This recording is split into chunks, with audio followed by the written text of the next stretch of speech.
Oof.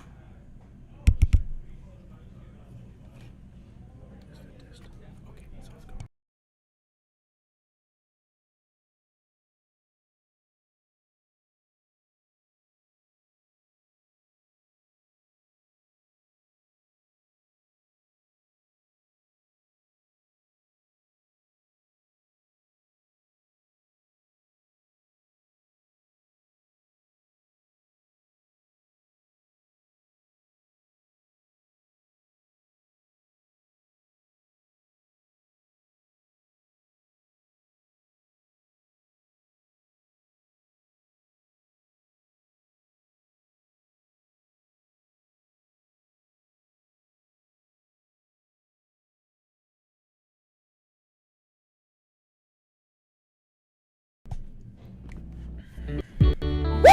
It's been a while and I'm loving it. Hey, we're here at Mount Gall. This is Magic the Gathering at Lotus, and I'm your commentator, PR Soin. Carl, how's it going, guys? And this is gonna be awesome. I've been waiting for it. I know last week I had posted that we were gonna have a modern tournament, but unfortunately we didn't have enough players, and I actually played myself, and man, whoo! I didn't have a good showing, I'm not gonna lie, but you know what? That's what I gotta do in order to figure out how to improve my decks, man. That's how I gotta go about it. I'm loving it. I don't know if I'm gonna put in all that money for them shock lands or whatnot, but man, it was fun nonetheless. I'm glad you had a good time. I did have a good showing, actually won that week, so I'm not going to go too much into that. That's a different time for a different day, but we can go to the mats for this one. Oh, you said it! To the mats! So we headed to the mats right now, and we got two people going at it, and it looks like we already have an Esper Sentinel on board. Is that correct? Yep. Oh, PR Sign knows his cards. I like it. I like it a lot. So we got an Esper Sentinel on board, and I think this card also has another effect to the point where if your opponent plays a certain card, you draw a card. Is that correct? Non-creature spell. It taxes. It's only on the first spell per turn. If the player who doesn't have it on the field doesn't pay the tax where the tax is the creature's current power, then the controller draws a card. So, okay, now that's what's up. I like that. Well, this is the first round, and on the first round we got, I don't know who these players are, but I know that we have, it looks like a red and white deck that's being played. I don't know if it's a like just two colors or is it like three colors or whatnot. So right now this is Adam and Ty. Adam's going to be on the left. He is playing on the red side of the mat. Ty is currently playing on the blue side of the mat. Last I saw, Adam was playing a red, white, black deck, Mardu version of Stoneblade. Right now he's just got the red and white, and he looks like he's searched up Cauldron Complete. Ty, of course, is on control right now by the look of it. He's got Hollow Fountain and Drowned Catacomb in there. We already see him play Consider and a couple other removal spells, so we'll see if this continues. Right now it's probably in Ty's favor. But searching that early Cauldron Complete can really hurt. Oh no, it's frozen a bit. It's frozen. We gotta move something. I gotta move something here. We gotta froze. Let's transition real quick. Maybe that'll actually liven it up a little bit. No, it actually did not. Oh my gosh! Come on now. Now that I actually get some modern tournaments happening, we actually have the guys frozen in time. You know what Planeswalker is responsible for that? Teferi, man. I don't like how he works, man. And Teferi be putting in the work when it comes to changing and stopping time and all that stuff. You know, he can do just about everything except regrow his hair back. Regrow. Oh man, hey, if anybody out there is listening, we got to figure out how to unfreeze this right here. But you know, this is actually very unfortunate when this stuff happens, especially since it's been a while since I've been commentating Magic, and man, I've been enjoying myself when it's come to playing Magic the Gathering. But the thing is, this freeze just keeps on, and we're trying to go light speed back and forth, but it is not actually budging real quick. So what's gonna happen is we're gonna go into a quick break. We will be right back, see if we can get this fixed for you guys, and don't go away. This is Mount Gall.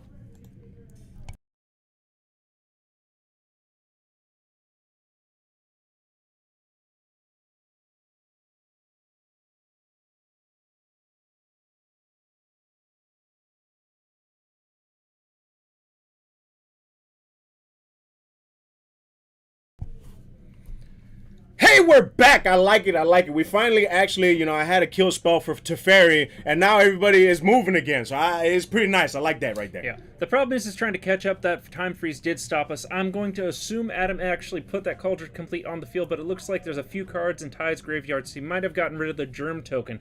Right there we do see a cookbook, which confirms my thoughts that Adam is now playing a Mardu version of Cookbook.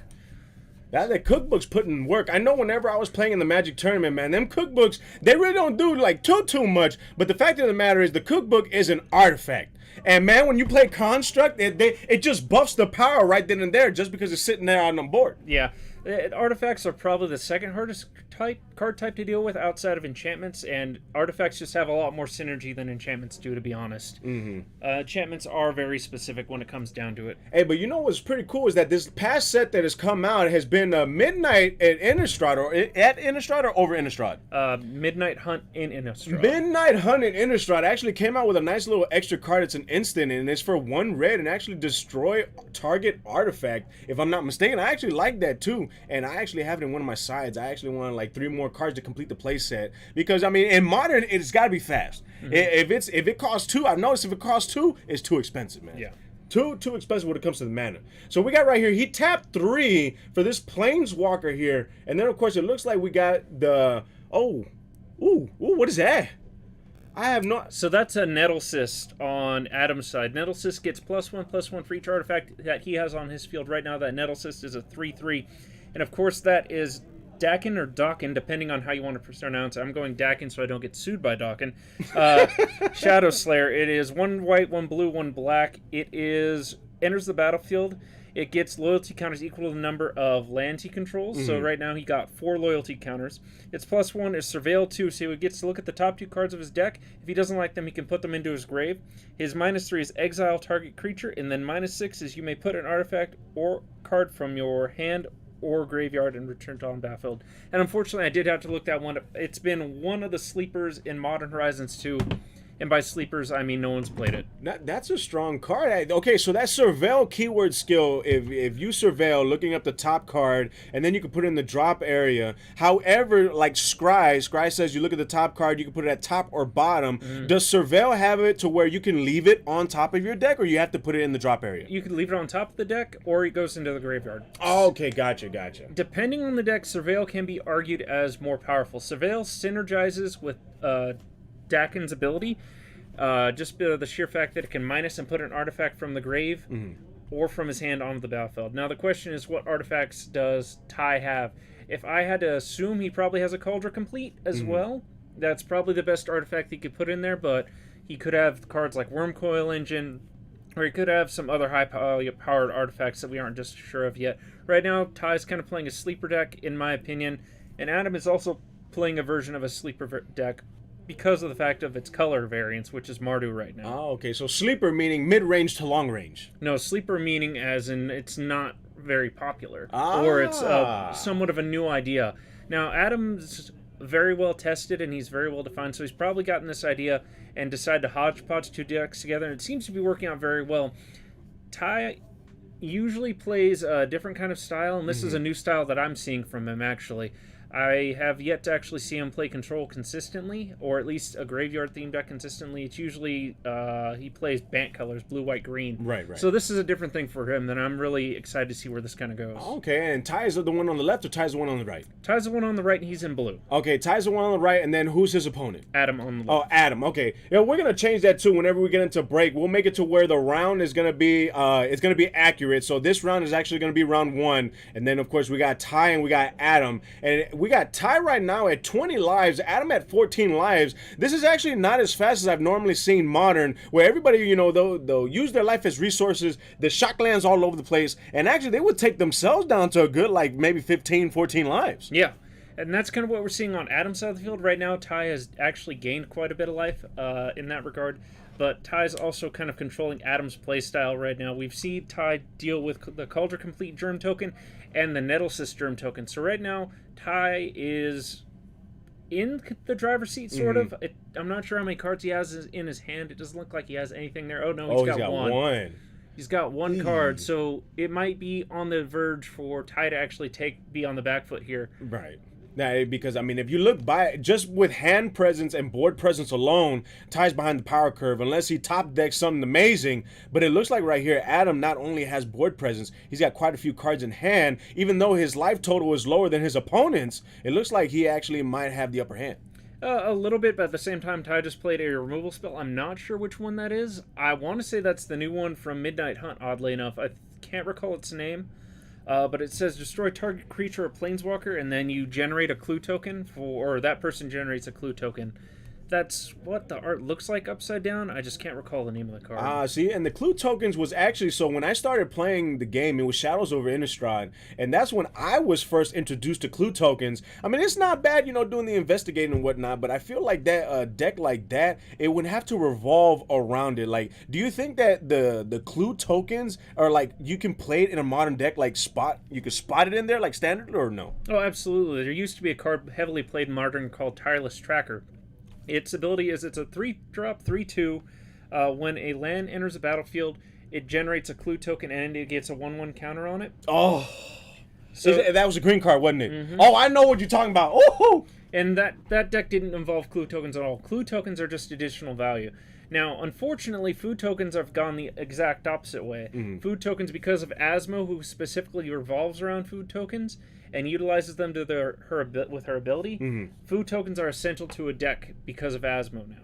Whereas clue tokens were just coincidental value that you could just, okay, there's nothing else I can do with this deck. I don't have any cards in hand. Let's pop some clues on the end of my opponent's turn and draw some cards. All right, so what he did right there, so he's got his cookbooks out, and he tapped the 2 cookbooks. What is the effect of the 2 cookbooks right there in order for him to want to tap it? Oh, he discarded them to generate some food. It looks like Adam has 3 food on his side, so in theory, if Adam's playing Urza's Saga, which he probably is, that's generating more power for the Karn token. That's also generating more power for the Nettlesys or any other artifact that he's able to just kind of play right now. And it looks like I was correct. Adam does have a clue token there on his left, so that is the new Innistrad removal card. I just can't remember the name of the card. See, and this is Faithful Presence or Absence. Thank you. Oh, there you go. Hey, Ether Claw, I appreciate you being on the horn for us. Much love to you here on Mount Gall. But yeah, no, this is very interesting. I really did enjoy it when I was playing against someone that was utilizing the cookbooks and stuff, and I'm learning a lot. Like I wouldn't say I'm fresh per se when it comes to Magic the Gathering, but when it comes to learning new stuff, it's very interesting to know because I'm one of those advocates for every single card game. Whenever you improve your game, when you're learning a new mechanic, when you learn about the stack, and when you learn how things resolve, it actually helps you grow as a player. And the one new thing I learned was Asmo, it actually did not have a cost on it. So then I was thinking, oh, okay, if it didn't have a cost, so is it a color? And that was actually explained to me, but for everybody else watching, how about you explain to them, how is it that Asmo actually has a color? So Asmo has a color because the way that her border is and because it's structured. So she is black-red. She has to fit into a black-red deck because she has that Madness ability. The Madness ability effectively gives her color cost. Even though she costs 0, you still have to pay a black or red to bring her into play from your hand. And that's just from your hand because of Madness, I should say. So that utilizes her color cost. So effectively, she's a 1-drop 3/3, even though she has no color cost. So no, it is not bad. And when I learned that really was an eye opener for me because I'm over here looking for the pips, and I'm looking for what color is that? How is it red and black? And just like you explained, because of the mana abilities that it has, if whatever color you would tap for it, that's the color creature that it is. So it was very interesting for me to figuring that out. And it looks like Adam threw the limp wrist, and now it is. And he's got 22 lives through the limp wrist, and now it is his opponent's turn, and now he's going to go ahead and untap. He's got that upkeep right there. He's going to draw, and it looks like he's going to go ahead and add some loyalty counters onto his Planeswalker. Yeah, he's going to surveil. Right now, Ty's actually in the driver's seat, as I mentioned. Adam was in it briefly, but it looks like Adam's down to 1 card in his hand. He's going to probably tap both those lands, take a pain, draw a card with that clue token is what I'm assuming. But the fact of the matter is, Adam's low on land. That's kind of hurting him a little bit. Ty's not. Ty's also got removal, and he's got cards that enable him to gain life and draw cards. So right now, Ty, just dropping those 2 cards back to back, it's actually going to help him out quite a bit. Oh, okay. So see, you're seeing something that I don't actually see, and Ty actually hitting for more life. We got his opponent Adam down to 9 lives. It looks like that spirit token is putting in work. Not only is it flying, but it looks like it does have some counters on it. So he might be bopping him over the head with a good maybe 2-3 power. Yep. Oh man, I like that. Hopefully, we have some tokens out there for them to use. I was able to grab some, but if I had to guess, we don't have the tokens they're exactly looking for. We'll have to get those later. Oh, well, that's fine. I think that's really cool that's happening here because I know here at Lotus Gaming Shop, whenever people aren't using certain cards or whenever they're trying to donate cards, they just leave the stacks on the table. And I mean, a lot of the packs now come with those tokens and actually helps out with the game. So if we can have like a standard stack for tokens on the stream table, I think that would benefit the players a lot, especially me, because I know plenty of times whenever someone's bringing out a token and they put a dice out on there, I'm like, okay, what does that dice represent, man? What's that supposed to be? And I actually forget, and sometimes I'll swing in, and the person's like, oh, well, I'll block with my token. I'm like, oh, snap, that ruined my whole play. Yeah. Well, we brought the tokens out there just to, 1, help us commentate, and 2, as you mentioned before, definitely helps out the new players. We do see that Adam has gotten a new Germ token out now, and he is effectively equipped that one creature with all those, or that one Germ token with all those tokens, all those artifacts, I should say. Oof. So that's going to do some damage. Oh, he scooped. Yep. Oh, wait. Oh, I thought he was in the... Oh, he was, snap. But Adam actually ended up bringing that back with that Batter Skull on that Nettle Cyst and with that Cauldron Complete, actually. Oh, biscuits. That was actually something right there. So it looks like here in round 1, we're actually moving, of course, for Magic the Gathering, we have, a best of 3 match. And we got Ty actually scooping that Adam. I didn't even see that coming. Adam was down to 9 lives. But I mean, me being, I'm not fresh, but I'm kind of fresh. Just seeing the life total, and of course, I'm looking at life total. I'm looking at board presence and stuff. And that's where I gather from it. But of course, a more seasoned veteran over here to the left of me, my co-commentator, sees it and understands what's happening learning. And man, I'm glad I'm having you on the horn right here. I'm glad I'm, just commentating with you because I get to learn as I commentate too, and that elevates my game even more. Yeah. And I appreciate that. And right now, it's just a matter of trying to keep up with, hopefully, now that we're going into a more steady stream, it doesn't freeze up on us. Hopefully, it won't be that hard to keep up with what's going on now. Hey, and the thing is, too, maybe I can have your take on this. So I'm building a modern deck. It's funny, too, because I told my wife, I said, hey, look, I got this commander deck. Don't worry. I'm not going to put that much money into it. I'm not going to, because I already have my money tied in another card game. So, but I wanted to see if I can at least have a deck for each card game, that I commentate. That way, I can practice more, get some more ideologies, mechanics of the gameplays. And so after that, then I was like, you know what? Let me go ahead and pull back a deck that I had with Shadows over Innistrad, and it was actually a vampire deck. And the vampire deck, I had two decks because I'm not gonna lie, if I had to choose between vampires and werewolves, I'm going werewolves all the way, man. But the thing with werewolves was the mechanics on flipping the card. It was very difficult. If I wanted my werewolves to transform, I literally had to play no spells on my turn, then flip them, but then my opponent would just play 2 spells and then flip them back. So it was very difficult in order to play that. However, I did have a vampire deck that was actually played a lot like one of my Yu-Gi-Oh decks that I had, and it utilized the keyword skill Madness, and I really like that keyword skill, and I built it back again. And I'm not gonna lie to you, that last tournament that I had, that modern tournament last week, man, I got raffle stomped. I really did. But of course, going into these tournaments, you get to have an experience, see what Modern is all about, see how fast it is, see why it's so fast, what cards are meta. And man, I saw some cards that were meta. That Abu is definitely meta, man. You just dash them out, and then not only getting a treasure token, but being able to see the top card of your opponent's deck and actually being able to play it, because the treasure token gives you mana of any color. It was really interesting to see, and like I said, I tweaked up my vampires a little bit, and I got Marcus hooking it up too. He was helping me out. I'm gonna get a couple of cards from him, and I gotta test. I gotta continue testing. Yeah, that's all it is when it comes to being new into Magic. You do have to consistently test. And I'm not saying this is the most competitive environment in the world, but a lot of the players here are experienced. We do go out to the major tournaments. We test within our own groups. This whole area is just one gigantic cooking pot. We do have several players in the area who've been to the Pro Tour. Colin Roundtree being one of them in the area, has been to the Pro Tour. He lives within this area. We have a few others. Can't recall their last name, so I'm not going to kind of continue to name drop or anything like that. Even back when I lived in El Paso, there's people who go to the pro circuit, and you kind of learn from them, and it's just a matter of building and learning the best you can. And Magic is a game of trial and error. It's a game of how you build the deck, how you go forward. So. No, I completely agree, and I think it's not just Magic. It's every single card game, because it's just one of those where if you play test with a purpose, you can grow a lot. But I know some people that play test and they don't have a purpose with their play testing, and they flatline. And it comes to, oh man, and they come in and they talk to you and they say, hey man, this is tough for me. How do I get better? How do I this and that? You have to play test with a purpose, and I realized that's real big, because I was one of those individuals when I first started Dragon Ball Super. I would build a deck and I would say, man, I'm not growing as a player. How do I grow as a player? And there's a lot of factors to consider, and one of them is play testing with a purpose, not just play testing, but actually timing yourself, because I know in every single tournament you got a certain amount of time, and how sometimes you got people that kind of slow play a little bit, but sometimes people are just like, man, I don't know what to do in this situation. And so understanding that and what you can do with your deck can help not only speed up your game, but then afford you that chance in order to get that match if you got extra time on your hands.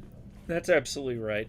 And like you said, it is just a matter of playtesting with a purpose. You can build a bad deck, but if you don't know how that deck necessarily works against different variants, you can't build upon the deck, you can't make improvements, and you can't win against certain decks. So that's why you do have to playtest with a purpose. Yeah, you got to. And this one thing that I learned too, because the Madness keyword skill is actually a lot stronger than I think. Because most of the cards that I have that have Madness, they're sorceries. So I'm thinking, oh, okay, so a sorcery I can only play on my turn, and it's just like sometimes it's actually, I can't really play on my turn and try to play on my opponent's turn. But then I realized too that the Madness keyword skill says whenever you discard discard it. You can actually cast it. So you can cast a sorcery spell at instant speed whenever you discard it. So I was like, oh, okay, well, then I would play off of that and see if I can discard the sorcery spell on my opponent's turn and then go about it that way. And then on top of that, I can also head to the mats. Yep.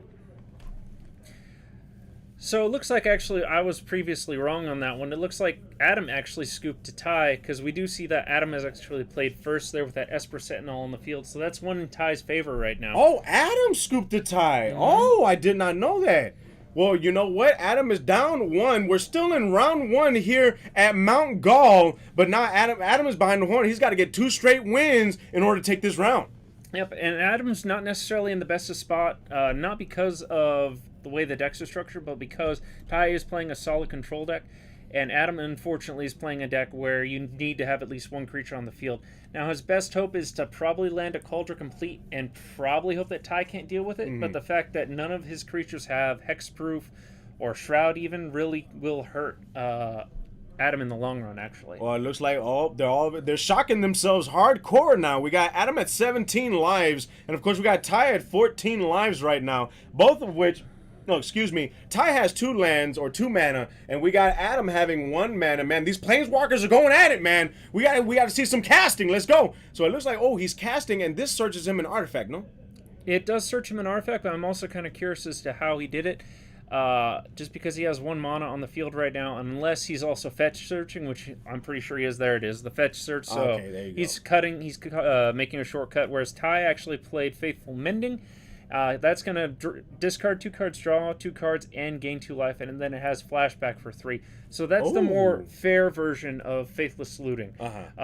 That's probably the whole reason why Ty built this deck, is Faithful Mending.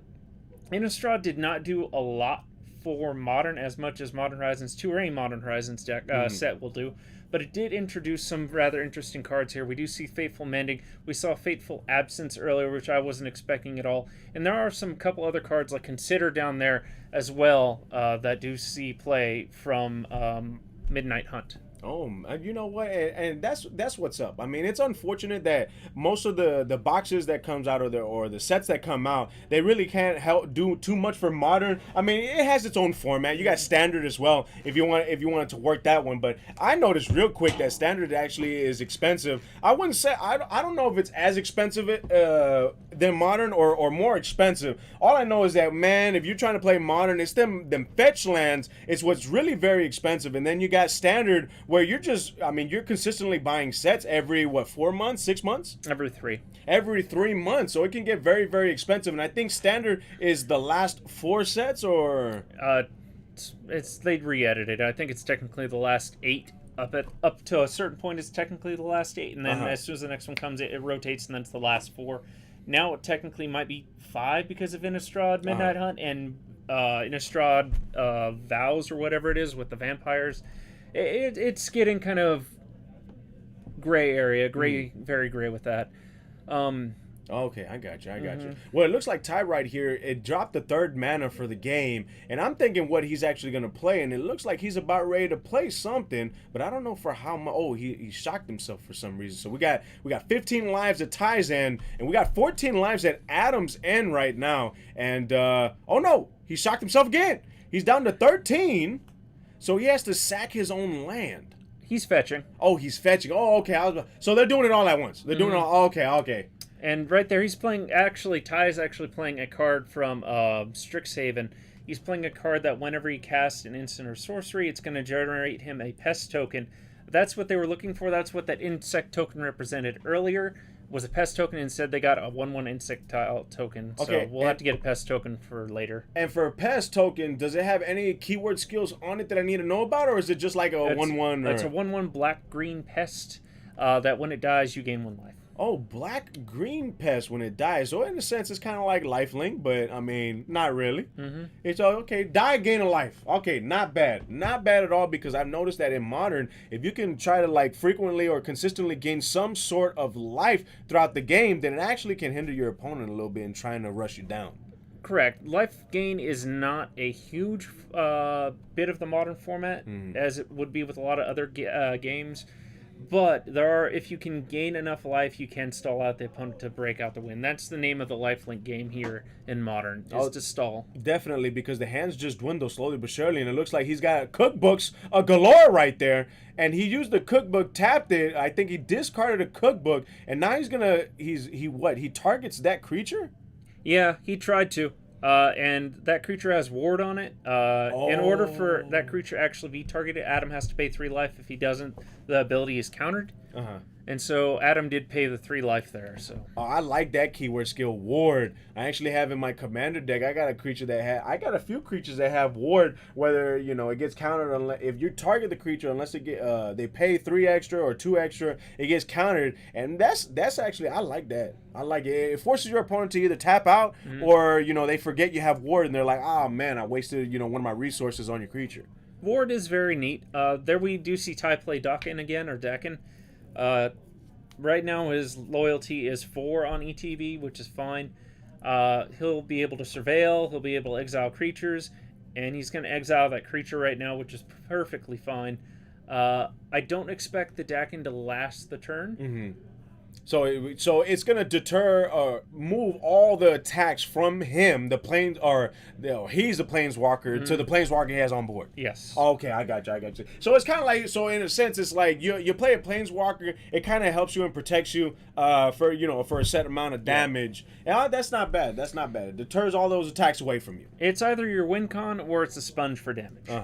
I like that. I'm gonna copy and paste that. Sponge for damage. I like that. Woohoo! Because, DBS, we got our own planeswalker, quote-unquote, but they're called unisons. And, I would always describe them as deadly defenders, but I like that. Sponge for damage. We're going to use that in the future right there. But it looks like he's going to be thinking right there. He's got 4 mana up, and I'm very curious for a very controlled deck. I'm wondering what he's going to play. I'm still wondering how in the last game in this round, how the board presence was so astronomically different. And it was in favor of Adam, but Adam was the one to scoop. It's just mind-boggling. Realistically, we were behind in the action, so I kind of put it to that. Just because it froze, it kind of put us in an awkward spot. So hopefully with this one, we're able to keep up a little bit better. Right there, we do see that Ty is going to play a card that is going to enable him to either do one of 3 things. I believe one of the abilities is draw a card, another ability is gain some amount of life, and the last ability is get some tokens. So right now, he is not going to gain any life because they share a life total. I don't know about the card draw. It looks like he will be able to draw a card, and he is going to get a token because Adam does control more creatures than he does currently. So he's going to get that token right there. And we got Adam down to 9 lives. Ty is at 11 lives, and it looks like he went down as well. He threw the limp wrist. It's Adam's turn, and Adam actually charged. So, of course, they have they come in tapped, those dual lands, unless there's a land that has like a specific requirement that you have to do in order for it to come untapped. Specific requirements, not limited to, of course, paying life or revealing something in your hand or whatnot. But no, very interesting. And of course, we do have, I think he does have 2 lands that do bring out constructs. I don't remember. I got to remember that name. The name of the lands. Urza Saga. Urza Saga. He's got 2 Urza Sagas, man. And Urza Sagas, it's very interesting. The fact that it's got to just be your turn, and then they get a marker on them. And then, of course, once it gets the 3rd marker, you sack it. But then, of course, everybody, before it gets sacked, they'll say, oh, on the stack. And then they'll create the construct. I'm like, oh, man. So these guys put in work. The card's fairly brutal. Outside of Ragavan, Unholy Heat, Dragon Rage Chandler, and Asmo in the cookbook itself, it's probably top 6 most popular cards in Modern Horizons 2. And all 6 of those cards obviously rotate. But each one of those cards is seeing high play right now. Out of Modern Horizons 2, so. No, that's very good. And it looks like we got a token on his side. Oh, that is the construct. So he's got a construct on board. It's that big machine guy looking thing, but I don't know how many tokens are on there. I know you got 2 cookbooks right there, so that's 2 artifacts. And then you got... So that's... I'm counting 6 on Adam's Field. He's got 2 cookbooks, the construct itself, Esper Sentinel, Shadow Spear, and Soul Guide. The Esper Sentinel is an artifact? Oh, man. So what, he's a 7/7 now? He's a 6/6 currently. 6/6. And of course, I mean, with these creatures, you can give them a whole bunch of other stuff too, like trample and stuff. But I don't think the construct itself has any keyword skills that it can utilize at this point. Correct. But what Adam can do is he could put that Shadow Spear on it. It'll gain +1/+1 lifelink and trample. So it'll be effectively a 7/7 with lifelink and trample. Oh, 7/7 lifelink and trample. So swinging in, it doesn't matter what happens. He's gaining 7 life right then and there. And look at that. There's the lifelink that we were actually talking about earlier about, you know, how lifelink is not that prevalent in Modern, but you know what? This is prevalent in Modern right here. This construct. Yes. But it looks like he's revealing something in his hand. He's just like, ha, you could swing with that construct, but I got you, player. I got you right there. I think they might be getting ready to go to game 3 here. Yep. Oh, they're about ready to. I was about to say game 6. What did Teferi do? He sped up time? What is this? No, game 3. They're getting ready to. It looks like there was some discussion on it, but they're going to keep on going. Adam actually searched up his own spice right there. That's Ember Cleave. That's going to give creature +1/+1 double strike and trample for 6. The problem is that card is lowered by the amount of creatures you have on the battlefield. But it has a special ability that when it enters the battlefield, it automatically attaches to a creature. Ah, so that's that ETB right there. And if you don't know what ETB is, I mean, because you might be as fresh as I am, you know. ETB, enter the battle. That's the ETB effects right there. When the card is summoned, boom, you get the effects right there. Oh man, so he's looking at that. He's looking at that construct, and of course that attachment, giving it lifelink and giving it trample. That's a very, very, beefy card right there. It's a very good combination. Another really good combination actually is Vigilance lifelink. Yep. And there we do see the scoop from Ty. Oh man, Ty entered scoop phase, so now we're entering game 3 in the first round in the Modern tournament. Whoa! I'm excited. Woo! Oh man, and if you want to see me more excited, you got to play a Modern deck where you can bottom deck, man. Oh, there was a few times that it happened, but you know what? It wasn't my card that was doing it, man. But I love that ability right there. You know, when you put cards at the bottom of your library, it's just one of those. It's hard to get, especially if you're playing an individual where their play relies on cards being in their graveyard. It's like, yeah, nah, you won't be able to touch it because it's been bottom decked, man. But I don't know. Can you recall any Modern decks where they put cards at the bottom of your opponent's library? Where they put cards to the bottom of your library. Yeah, there's a cheeky one, and it's super cheeky. What you do is can't remember the name of the card right now. I'll remember it eventually. It's a 5-drop, 6-drop sorcery. You can, when you name a card, your opponent mills all the way to the card is named. And then whatever's left is the remainder. So you look at a card on the top of your deck, you put that card at the bottom, you name their entire deck, and basically that one card is the only card they draw. And then after that, they lose the game. Oh, that's what I like. A bottom deck that actually leads to the W. I like that right there. Hey, wait, it's just one of those things where it's like, what's your play style? How are you going to go about it? Some people can go into a game and they can play a whole bunch of styles. Hey, you know what? That's hats off to you right there, because as you're playing different types of decks, not only are you playing them, you're getting the strengths, but you're understanding the weaknesses. So whenever you come across that deck, you know how to attack that deck. And it is one of those where it's very beneficial to play a little bit more. Or you can be an individual like myself, where I'm not going to put too much money into it, but I'll try to beef up one deck I have and then just master that one deck, and then try to face as many different decks as I possibly can to try to get my experience on the weakness for other decks. That's how I go about it. That's one of the better ways you can do it. I mean, one of the cheaper decks and I say cheaper in super layman's terms, is Burn. A lot of people usually build that as the first Modern deck. It's usually $200 to $300 American dollars. Depending on who you are, that might be cheap. Whoo! That if you're PR signed, that's not cheap.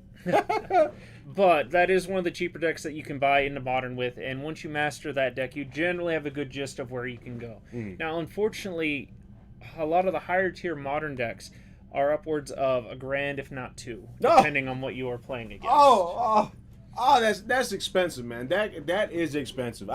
That's just one of those things where I was just lucky. I ended up pulling a card that ended up just rising in price right there. But actually going out and buying cards like that, I don't know if I'm an individual to do that. I know that earlier when I was here playing at Lotus Gaming Shop, there was a couple of individuals that said they used their stimmies to get some Magic cards. And I'm just like, oh man, that's dedication for the game, man.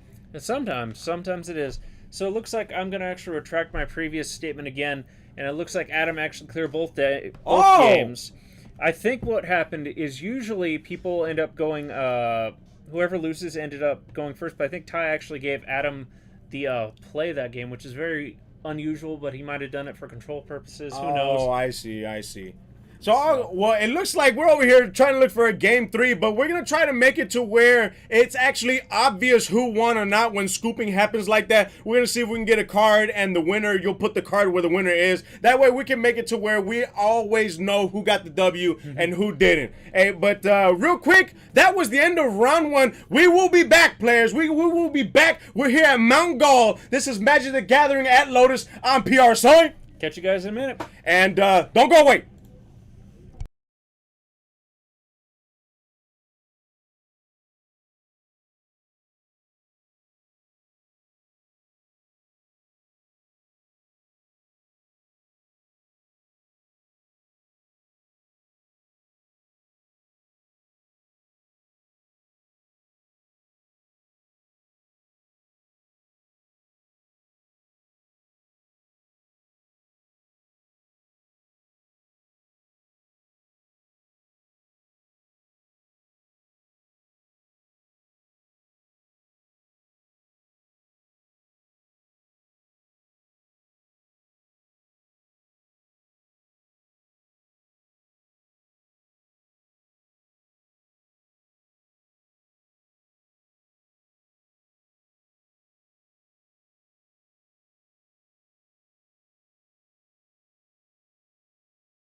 What's happening, Magic players? Woohoo! It's your hype boy, PR Side.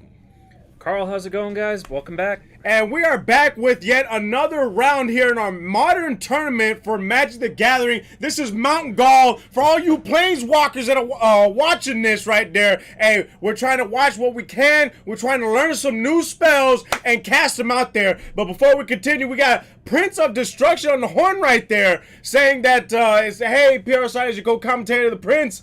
Just here to say after last week, the Prince showed how good he really was. See you next week. Oh, man. That's what's up right there. That's my co-commentator for DBS. I got Kyle right here, my co-commentator for Magic the Gathering, and I'm ready to have this round 2 commence. How about you, man? I'm ready when you guys are. Hold on. I feel a tingle in my nose. I'm about to sneeze.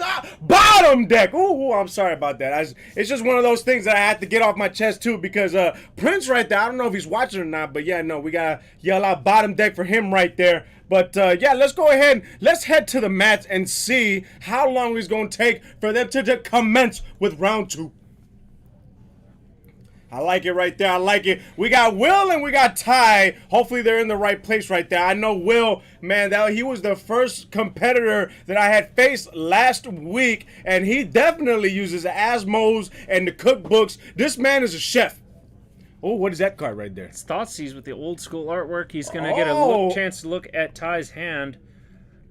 Oh, Thoughtseize is so... Oh, my gosh, man. You know, Thoughtseize is just one of those cards where if someone plays it on you, it's just... it's so good, and you don't want to be on the opposite side of Thoughtseize. Now, now I know when I was teaching, and my students were like, oh, they would laugh when someone called each other a thought and whatnot. Now I know why, man. Thoughtseize is a horrible card. You equivocate that with the thoughts out here, man. That's horrible. Just discard any card. Discard any non-land card. Any non-land card. It's still broken, man. I had to actually, so I was looking for another card that was like Thoughtseize, but not as expensive as Thoughtseize. And I think it was Inquisition, if I'm not mistaken. Inquisition's going to be the second best one that you're going to come across. Oh, yeah, the second best one because it says non-land, and I think converted mana cost of 3 or less. Yep. Which is actually still good, too, because who in Modern plays anything higher than 3 mana? Especially if you see them with their companion, everything in their deck is 2 or less. Mm-hmm. So that Inquisition right there is real good too. I gotta see if I can pick those up. But we got the life totals, and we got Will at 18 lives. We got Ty at 19 lives. And man, they going back and forth. We already got Ty that threw the limp wrist. He passed the turn to Will, and now Will is about to go ahead and shock himself once again. He's down to 17 and definitely using them shock lands. And man, those expensive lands put in quite a bit of work. Yeah, they do. And what we see actually here is a funny note. This is something that not a lot of players do. Ty's being a good sport about. He's actually revealing the cards that Will knows about. He's playing with those face-ups. So that all those cards right there are not actually on the field. They're in his hand. The one that's face down is knowledge that Ty technically or Will does not know about. Oh, hey, gentlemen's right there. Oh, look at that. Because I understand that in Magic, you can actually take notes. You can definitely take notes. And in professional settings, any big tournaments, you bring a pad and paper if we're playing Thoughtseize or any sort of cards that give you knowledge of people's hands. Mm-hmm. Right here, more casual, no reason to waste pen and paper, waste people's time. So some people just play with all the cards that are knowledge face down. Other people really don't care. Oh man, that's gentlemen's right there. I like that. That just adds to the atmosphere here at Lotus Gaming Shop because I know even though I was getting raffle stomped, man, there was still everybody I faced was giving me good advice on how to bring up the deck, some ideas. Because I'm not gonna lie, most of the players I faced, they liked the madness mechanic. They were just like, oh, that's very unique that you do that. And it was just like, man, I feel like with that confidence that I gained with that, I gotta tweak the deck a little bit more, and maybe, just maybe, I might actually get some W's next time. Yeah, it's just a matter of tweaking. And then speaking of, not tweaking, but speaking of cards that we haven't seen in a hard minute, actually, for me, is Lingering Souls there with Ty. So that's a sorcery card for 2 mana. He gets to generate 2 1/1 Spirits of Flying, and then for 3 mana, he gets to flash that card back and get another 2 more Spirits. Mm-hmm. So them Spirits out there putting in work, they all have flying, so it definitely is going to bop him on top of the head. However, if his opponent has, of course, reach, or another creature that has flying, those can block, and of course, if you got like something to exile or destroy too, that can actually do it as well. Mm-hmm. No, definitely. Yeah, I mean, it's nice. I like it. I'm learning a lot in Magic the Gathering. It's just one of those things where it's just awesome, man. And I'm a Planeswalker. I might not be a seasoned Planeswalker, but man, I'm a Planeswalker nonetheless. My favorite Planeswalker is Liliana, man. Yeah, but Liliana, man, she be putting in work here. But we got Will right now that's putting in work. He's thinking on what to do. He's got 3 mana open, and he's actually reading the cards face up. You know what? He's taking advantage. You know, why not? Your opponent is being a gentleman about it. The cards are face up. Let me go ahead and read what you got so I can play around it. But I can already see he might look like, it looks like he's got Asmo in his hand, actually. Yeah, it looks like he might have a couple of them, actually. It's very hard to tell when they're clustered like that. If he does not have a discard mechanic, then it's going to be kind of hard for him to kind of go around things. Gotcha. Hey, yo, Loveful Flower. Hey, much shout out to you. Thank you for subscribing here on Mount Gall. We definitely appreciate that. Oh, absolutely. Definitely appreciate you. Man, and so it looks like he might have passed turn, it looked like. I think he actually passed it. Oh, man, so Will at 15 lives. Of course, we got his opponent Ty at 19 lives. They're going to switch it down. Oh, he's at 13. But I actually spoke to the players, and I told them about what we had last round, that we didn't know who won or who lost. So they actually personally told me whoever loses, they're just going to put the count down to 0. Yeah. So if they scoop it or whatnot, the other person will just put it down to 0, and we will know who lost and who won at that point, so we can keep better track of it. Well, it's not just that. It's also the fact that the first round initially just severely lagged, and that's kind of where we're put behind. Right. And now that that problem is hopefully solved, it's going to be a lot easier to keep track of that sort of thing. So we do see the life totals really haven't changed too much. You got 12 to 19 right there, so things should keep in line with that, especially considering that Ty now has 3 flyers on board, and Will still hasn't dealt with anything just yet. He has a Kolaghan's Command Engrave. He dealt with 1 flyer, but that's not enough right now. He needs to put a little bit of pressure on. Now, and the thing is, when I've played his deck too, it seemed like it's more like maybe a mid-range. However, it can actually go off pretty early as well, because he does play that Asmo, and of course the Asmo can come out, and it's just one of those where, yeah, if you see the cards, it's great. If you don't, it's terrible. And man, I think he's right there behind the power curve. He's got to try to unbrick his hand. Hopefully. I mean, it's definitely one of those things where you can definitely get around, and Will's also going to take another potential 3, but it looks like he might be utilizing a kill spell. Oh. Yeah, he's utilizing 2 kill spells to deal with 2 of those spirits, which is perfectly fine. Oh, so, okay, so what are those? That's actually some nice art right there, but what are those, like death bolt or lightning bolts, or what are those, shocks? But, he's tapping in response. So he was discarding one of those cards to potentially play another card for free, but it looks like in response to targeting one of those spirits, Ty actually used Fateful Absence to target his own spirit to generate a clue token. So that is something in theory you can do, and now that he has that clue token, he's going to potentially draw a card later. So I like that on the stack right there. Oh my goodness, is that Will? Will plays a boo. Oh my gosh, like what deck is there out there in Modern that does not play a boo? A boo puts in quite a bit of work, bro. That a boo, oh my goodness. It's got dash as well. Man. It's a card that's seeing a lot of play right now. The card's individually valued just somewhere around $70 to $80 for a single. Oh my gosh. That means for a play set, it's going to be a good, that's going to be a good chunk right there, especially if you're using your Stimmy to get that card. Yeah. For some people, that's their entire stimulus check with 4 of those. And unfortunately, a lot of decks are utilizing 4 of those right now. It's very good argument for Wizards to keep printing Modern Horizons 2. Obviously, they're going to make more money off of it, and we need to have more of them in circuit right now. But there's other good reason for it to be called to be banned. And price tag necessarily isn't one, but it definitely is a factor that's going around online at least. Oh, so they're thinking about banning a boo. Oh. It's one of the cards being talked about. I don't think that's correct. I think the more correct line is to ban Lotus and to ban Dragon Rage Chandler.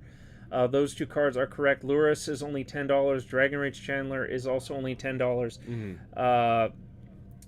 The monkey literally dies to just about everything, and Dragon Rage Chandler would stop fueling Unholy Heat, because at that point no Surveil wouldn't be getting activated super early. So. Right. Okay, I see right there. Well, it looks like Will just threw the limp wrist, and he passed the turn. We still got Ty's at 21 life. Will's at 11 life. And what did Will play? What's on his board right there? So Will didn't actually just throw the limp wrist. He actually played a Planeswalker. So that's Renin 6. That is one of the most expensive cards out of the original Modern Horizons. It might be the most expensive. I'm not sure where Seasoned Pyromancer is at currently, but that is a 2-drop Planeswalker, +1, return a land from graveyard to hand. -1, deal 1 damage to target creature or player. -7, you get an emblem that says you create spells in your graveyard have retrace. Retrace is discard a land, you're able to recast that spell for its mana cost. Oh, what? Ah, that's nice right there. Yeah, no, he has that Planeswalker all the way to the top corner right there, so I guess I didn't catch it there. But that's actually a very strong Planeswalker. You're just only tapping 2 mana for it. That's definitely modern worthy right there. Yeah, it's single-handedly the best modern 2-drop Planeswalker, possibly one of the top, I'd say top 3 Planeswalkers right now. But again, it is the top 2-drop Planeswalker because the other one is absolute trash. The other one's trash. Garbage is what the French would call it right there. But it looks like we'll end up drawing a land right there, dual-colored land. And so we already know that he's going to tick up, try to get a little bit more loyalty counters on his Planeswalker there. That's helping him in this battle. But he casts something for 2. That's a Tarmogoyf. Tarmogoyf! Oh, yeah. The Tarmogoyf, I know what that one does. For every different card in the drop area, he gets +1 and +1, correct? And then, of course, the toughness already has 1 to begin with. Oh, man, Tarmogoyf! So he's got 5 on there, so it looks like it's a 5/6. Yep. It is another 2-drop creature that is strictly seeing play because of Lotus, but right now, that Tarmogoyf is actually helping out a lot. But it doesn't really matter because Ty actually played Snapcaster Mage and he brought back with Flashback Faithful Absence, so he's actually going to hit that Renin 6, sending it to the grave. So right now we do have a clue token out there. That Tarmogoyf isn't going to get any stronger currently because Ty actually has a Planeswalker in grave. So right now, because that Tarmogoyf is a 5/6 but doesn't have trample, it doesn't have any other special keywords, but it is the strongest thing on the field, so Ty's probably just going to use that Snapcaster Mage to block and not take 5. Life at this point is a very valuable resource, but they're not to the point where it's going to be consistent. Right. And I mean, at this point, if Ty really needed to take a couple, hits with the 5 damage, he could because he's over 20 life right now. But I don't know what the strategy would be here because, I mean, there's rarely any... Oh, it looks like there's a strategy right there. Exile. So he exiles it and creates, it looks like a spider token or an insect token. In theory, he's supposed to create a pest token, but right now he's just grabbing whatever token he can to use for pests. I got you. So it looks like Will is going to go ahead and respond as well with his own kill spell, it looks like. Yep, and he's going to take 3 for it. Oh, man, he's down to 7. So Will is at 7 life. Ty right there, his opponent's at 21 life. Oh, my goodness, this seems so one-sided right here. But then again, I've been wrong in the past because... actually, no, we weren't actually wrong because we thought Adam had scooped the last games at the last round, but he actually did. Oh. No, he ended up winning with 20 or so trample points, plus double strike, plus vigilance, plus lifelink. But again, we weren't able to catch that because of the lag in the first part of the stream. But right. Oh, man, Will is down to 4 lives right now, and he's actually, so he's got a land, so he searched for a land, he plays the land, it looks like it's a mountain right there. I actually do like his lands. His lands are actually pretty cool. He put it down to forest, it was a full art forest, now he's putting down the full art mountains. It's not bad, it is not bad, but I'm actually kind of wondering where his plays are. If this is a different deck or not from the deck that I seen him play last week. More than likely it is. This is Jund value, if I had to guess. We don't see Lotus right now. At least I'm not seeing it from Will's side. So this is probably an old school Jund list, which is perfectly fine, perfectly serviceable. It's Jund, it's still expensive, it's still good, it's still consistent. There we do see the Bloodbraid Elf, which does confirm that this is old school Jund. So Bloodbraid Elf is a 4-drop, 3/2 with haste that says Cascade. Cascade says... reveal the top cards of your library until you reveal a card with X or less. So X has to be, for this purpose, 3 or less because Bloodbraid's casting cost is 4. Right. So Cascade's always going to be 1 less of the initial casting cost. Don't tell me he played that Liliana. For free. That's so good. Oh, Liliana, that's my girl right there. He played Liliana, not just any Liliana. This is Liliana the Veil, man. This is the money card here. And, man, now it's got 4 loyalty counters on it, but go ahead and explain what my girl does whenever you plus her or you minus her. Go ahead. If you plus Liliana, both players discard a card. Oh! If you minus Liliana, target opponent sacks a creature. And if you -6 Liliana, you activate her all, which basically says separate all permanents into 2 piles, and your opponent chooses one to keep, and the other goes to grave. Oh man, too good. Oh, Liliana, she good. She good. That price, I don't know. Last time I saw that price, man, that was up through the roof right there. I'm not gonna lie, she's not bad there, but yeah, I think she's a gold digger. Yeah. She's not as bad as Ragavan or Ren in 6 right now. Oh, all right, who? Okay, oh, So he put himself at 0. Okay. Yeah, no, Will ended up scooping that one. He wasn't in a good spot. Liliana could save the day, but he was just at too low of a life, unfortunately. Oh man, but he played my girl. Hey, that's always awesome right there. Yeah, when your planeswalker buddy plays your planeswalker that you know you're all about. Liliana, I don't know. Like everybody, at first I was looking at the planeswalkers and I was like, oh, the one that I gravitated toward the most was Jace, and I was like, oh, Jace is cool. He's got that hoodie or whatnot. He's all mysterious and stuff. And then I was like, oh, okay, but it seems like everybody's playing Jace or whatnot. I need to find a planeswalker that's just unique and my own. So I was just like, oh, okay, maybe Chandra. So I looked at Chandra a little bit, fiery head. Does a little, fire magic and stuff like that. And I was like, but I don't know if I'm about a female like that. And I looked at her and I was like, I don't know if I would go for her, in real life. But then I saw Liliana. I was like, hold up now. She was not only a strong woman, but apparently how old is she? Like over 300 years old? Yeah, somewhere around there. Oh, she got experience. That's why we're going for that experience. And the woman right there can cast. It's the black mana that can literally do almost anything. Of course, there's a price to it and whatnot. But man, recalling from the graveyard, the undead, and it's like, hey, if you mess with Liliana, man, that's curtains for you. I really, that's when I figured out Liliana right there. But then when I wanted to make a Liliana deck, all the cards were expensive, so you tear. But you know what? We try. And that, as these guys are siding right there, so it looks like we got Ty that takes game 1 in round 2 here on Mount Gaul. What is your favorite planeswalker? That's a good question. You know what? I'm actually going to go off the wall a little bit. I'm probably going to say Vraska. She's not one of the tertiary planeswalkers. She's definitely a side character, side villain, side assassin. Kind of jumped into the line of being good. Became a pirate at some point. Has done quite a bit. I just like her just because I play Golgari colors. I play green-black typically in EDH. Just because even though it's one of the more odd color combos, it's a combo I enjoy. In Modern, I don't play her at all, unfortunately, just because she's not really playable in Modern. Right. I play some of the more competitive decks, higher tier decks, and unfortunately Vraska's never made that cut. Maybe eventually one day might make a card that does make that cut for her. Or you on the side, you can, for recreational purposes, you can make that planeswalker into a deck solely just for her, man. Show some love for your planeswalker, you know what I'm saying? I could. Sometimes I need to. Sometimes I just need to make sure I keep on with the competitive scene, though. No, definitely. I feel you. There was at one point when I was in other card games, I was like, you know what? Let me have a competitive deck and let me have a just for fun deck, because if I come across a player that's just like, hey, I just started playing, then I wouldn't use the competitive deck. I'm not gonna pub stomp them or anything like that. Which I got pub stomped too. And it was funny too. You would hear pub stomping, you wouldn't think that it's just somebody that's just steamrolling you, right? You're just playing the game, but yeah, no, I wouldn't do that. But now it's just like, yeah, maintaining multiple decks, it's a lot of money, and so I was like, you know what? I limited it to 3 decks. I have one very competitive deck, and then 2 other decks that are kind of like, man, that extend my competitive whatnot. In Magic, I got my Commander, I got my Modern. Yu-Gi-Oh, I got 2 decks. Pokemon, I even got 1 deck. So it's like I want to have at least 1 deck for every game, and hopefully I commentate those games as well. I want to have a deck for every game that I commentate. And of course, speaking on that one of commentating, we're going to head to the match. This is going to be game 2 in round 2 on Mount Gaul. Yeah. Like it right there. So we're going to go back, and it looks like I'm assuming Will ended up, he's going to go ahead and be on the play, and his opponent's going to be on the draw.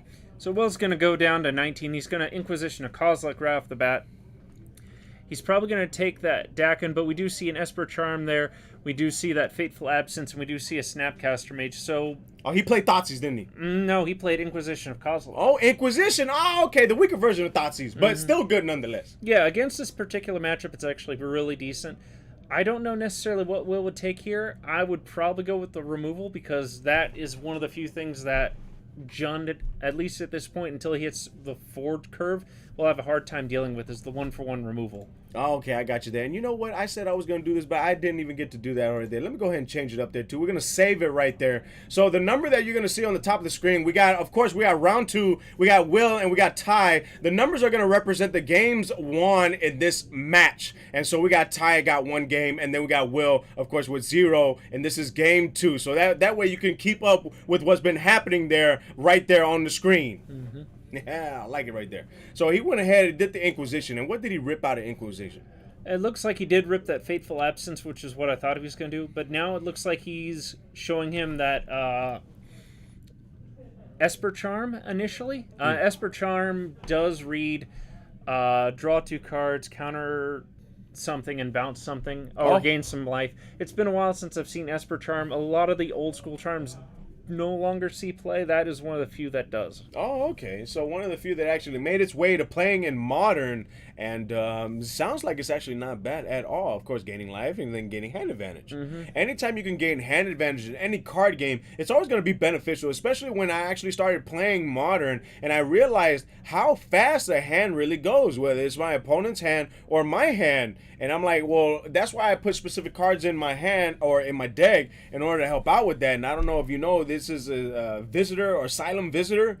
And that card says if I have no cards in my hand, on my upkeep, I take damage, but I draw. And then, of course, that's the upkeep. And then I draw for my turn 2. So 2 cards. So, hey, it's not bad. It's not bad at all. But you definitely got to be able to make sure that you can plus. And we got Will going down to 17 lives. And, of course, he's shocking himself right there in order to get the specific mana that he's looking for to try to progress his game. He's probably going to go down to 16, unfortunately, because of that nurturing peatland.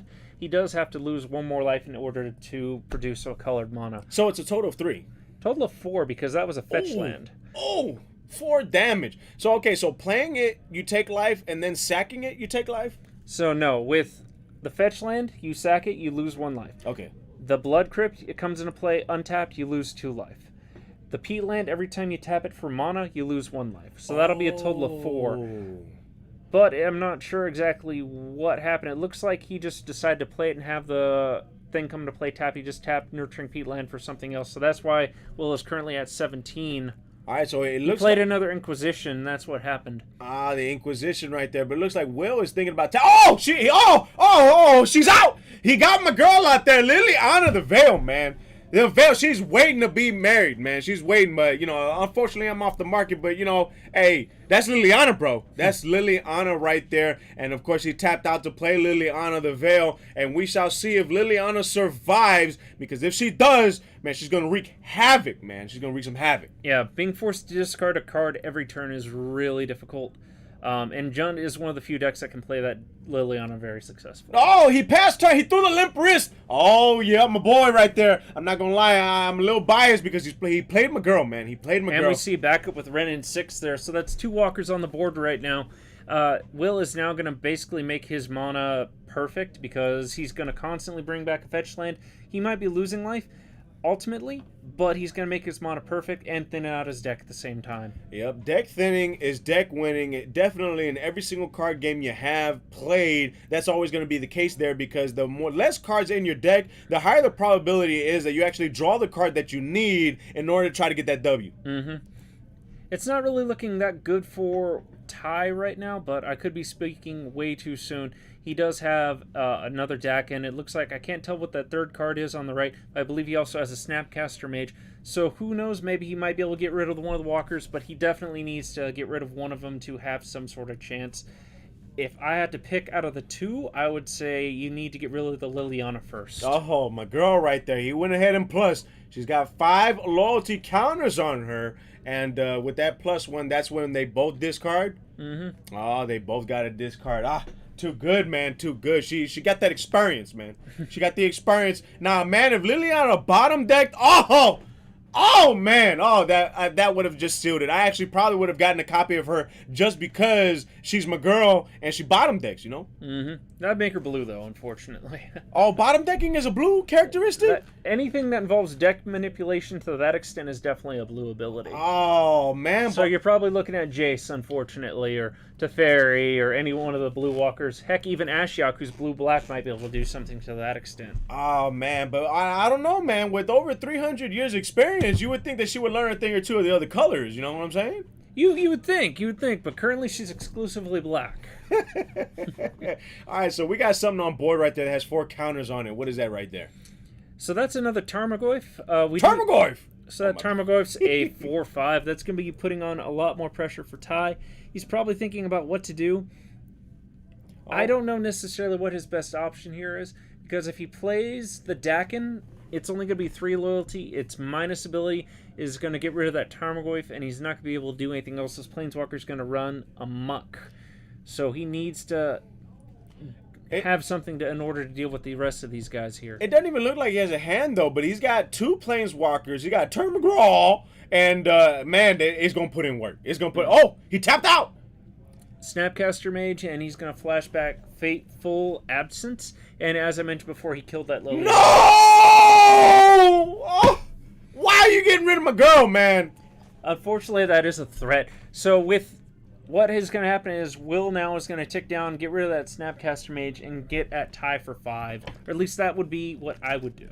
You know what? I would get revenge for Liliana and start swinging with Termagral. Termagral, we're going to tear him up. Because, golly, man.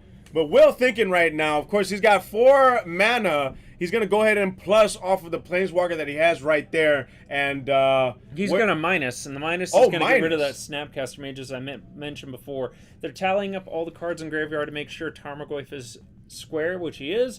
And so, as I mentioned before, he's now going to hit Ty for 5. That's right. This is for Liliana, man. Termagral. But you know what? He's putting in a little bit of work. He probably doesn't have a hand, but the fact that he has a huge creature out on board actually might sway, the pendulum might sway in his favor a little bit. A little bit right now. That Dakin is going to hurt just a bit. Ty is going to get rid of that 1 threat, unless he happens to hit another removal spell. That Dakin is going to come in, I believe, with 5 loyalty, -3, exile that Planeswalker.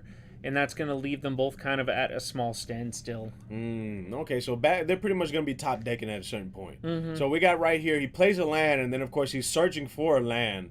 So I don't know if he's going to shock himself or not. We can see Will's life at 14. However, we cannot see Ty's life due to the glare. Hopefully, you know, whenever they move it again, we might actually be able to see a little bit. Will is down on life, but he does have a little bit more presence than his opponent. Less mana, but a Planeswalker, and he has a Termagral on the board right there. That's a bit tempting unless he can exile it or get rid of it. No, a couple of years ago, just those three cards alone would probably be over $500. Oh my gosh, my wallet's hurting, man. My wallet's hurting.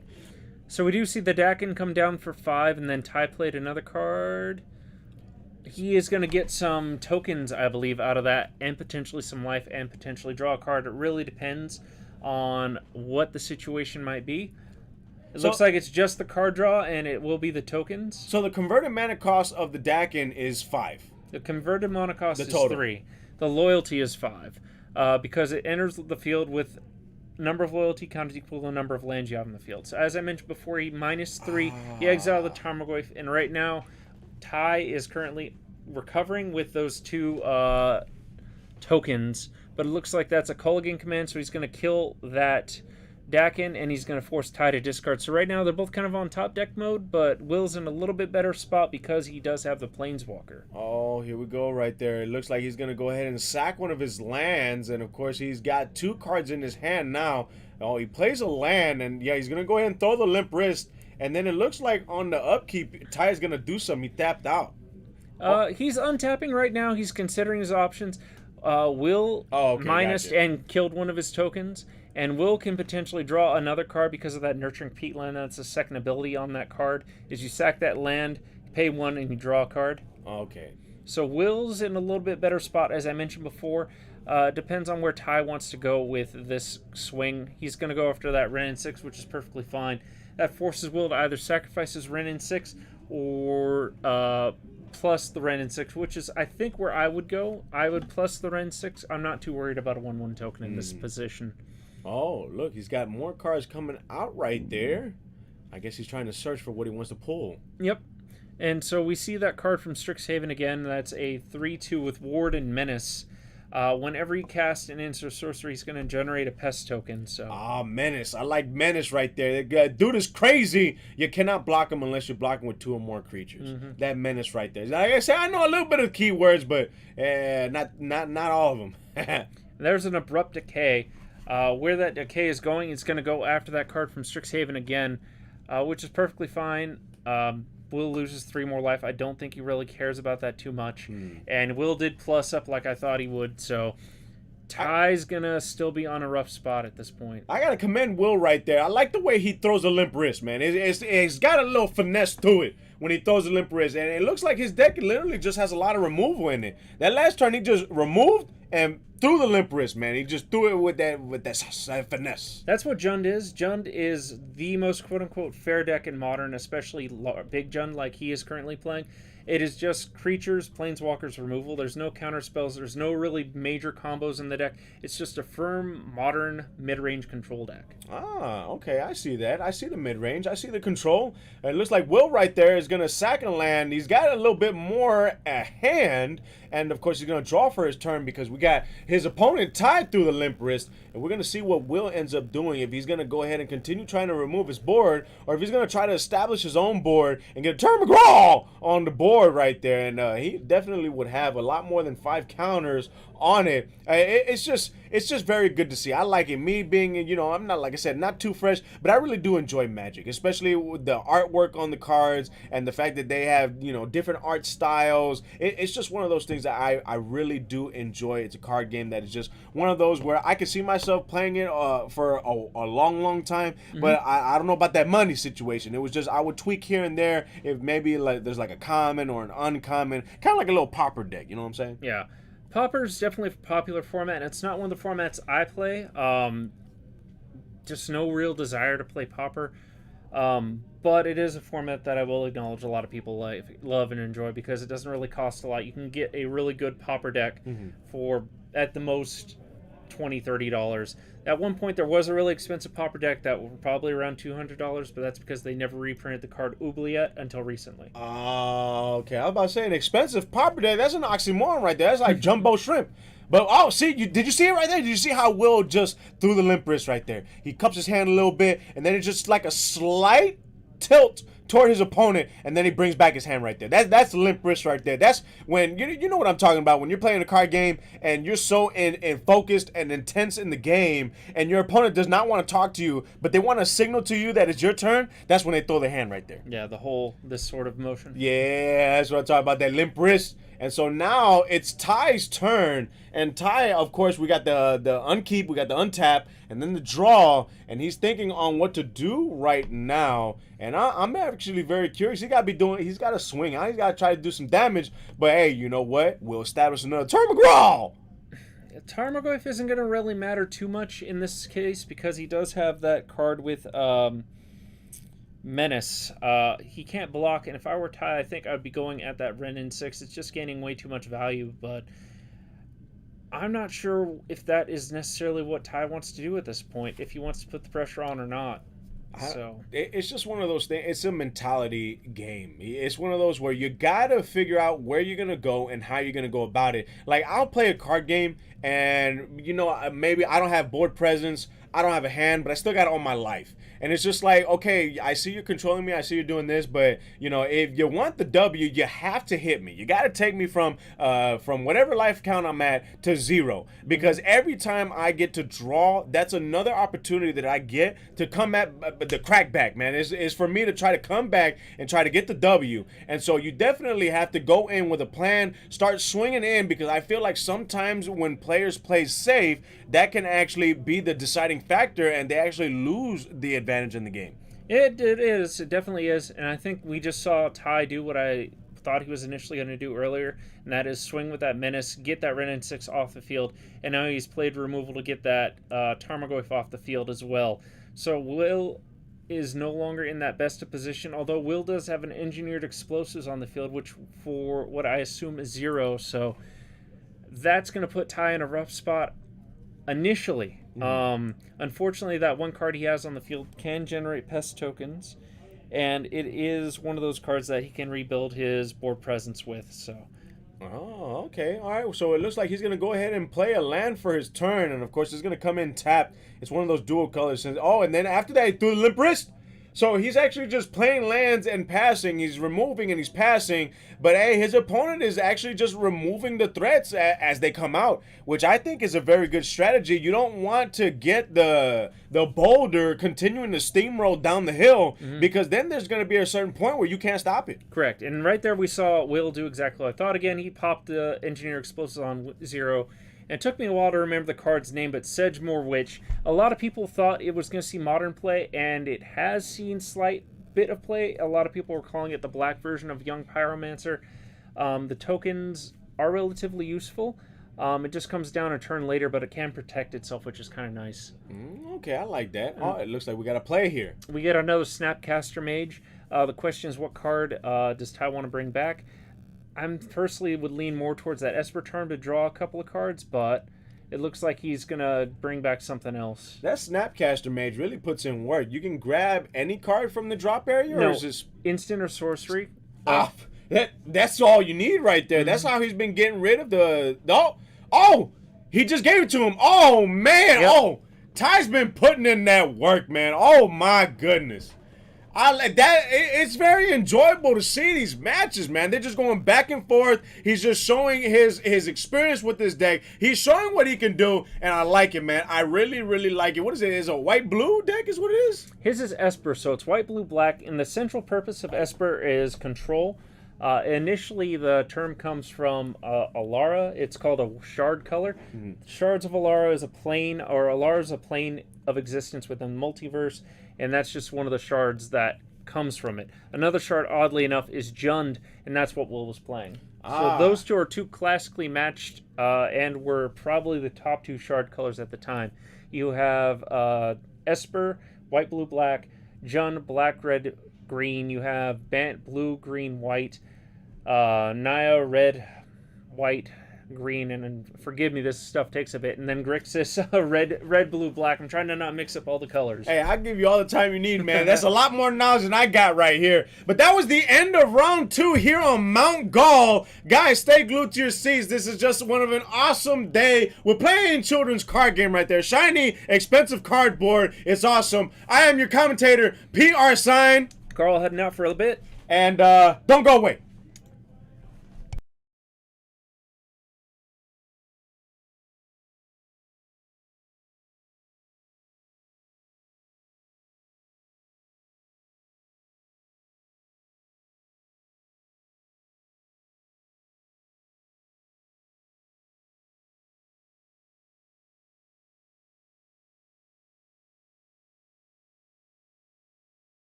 Yo, what's happening, Magic Players? It is your boy PR Son.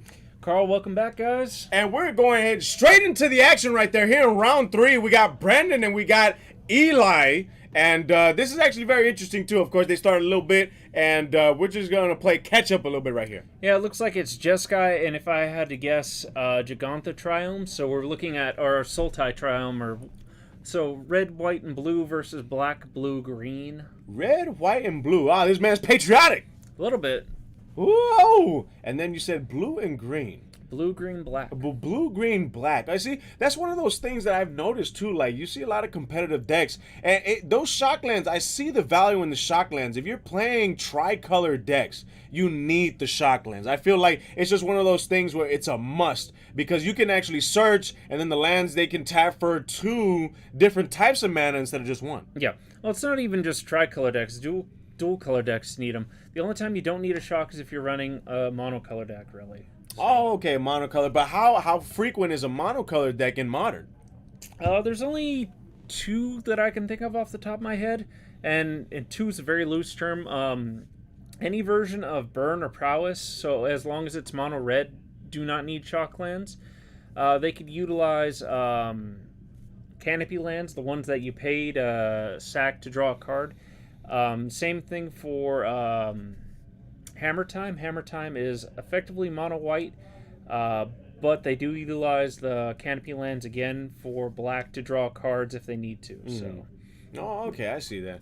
Well, it looks like they're back and forth right there. We got 4 mana on Brandon's side. We got 3 mana. I think it's 3 mana on Eli. Oh no, it's 4 mana.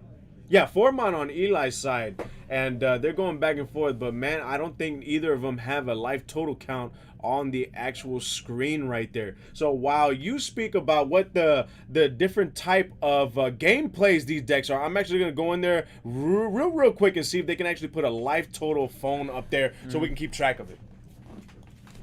So what we see right here is Thoughtseize. That's why Brandon revealed his hand. Eli, on the other hand, still has 3 mana to utilize. And there we also see the phone being brought in as well. So that gives us a better judge of life totals with 18 to 15.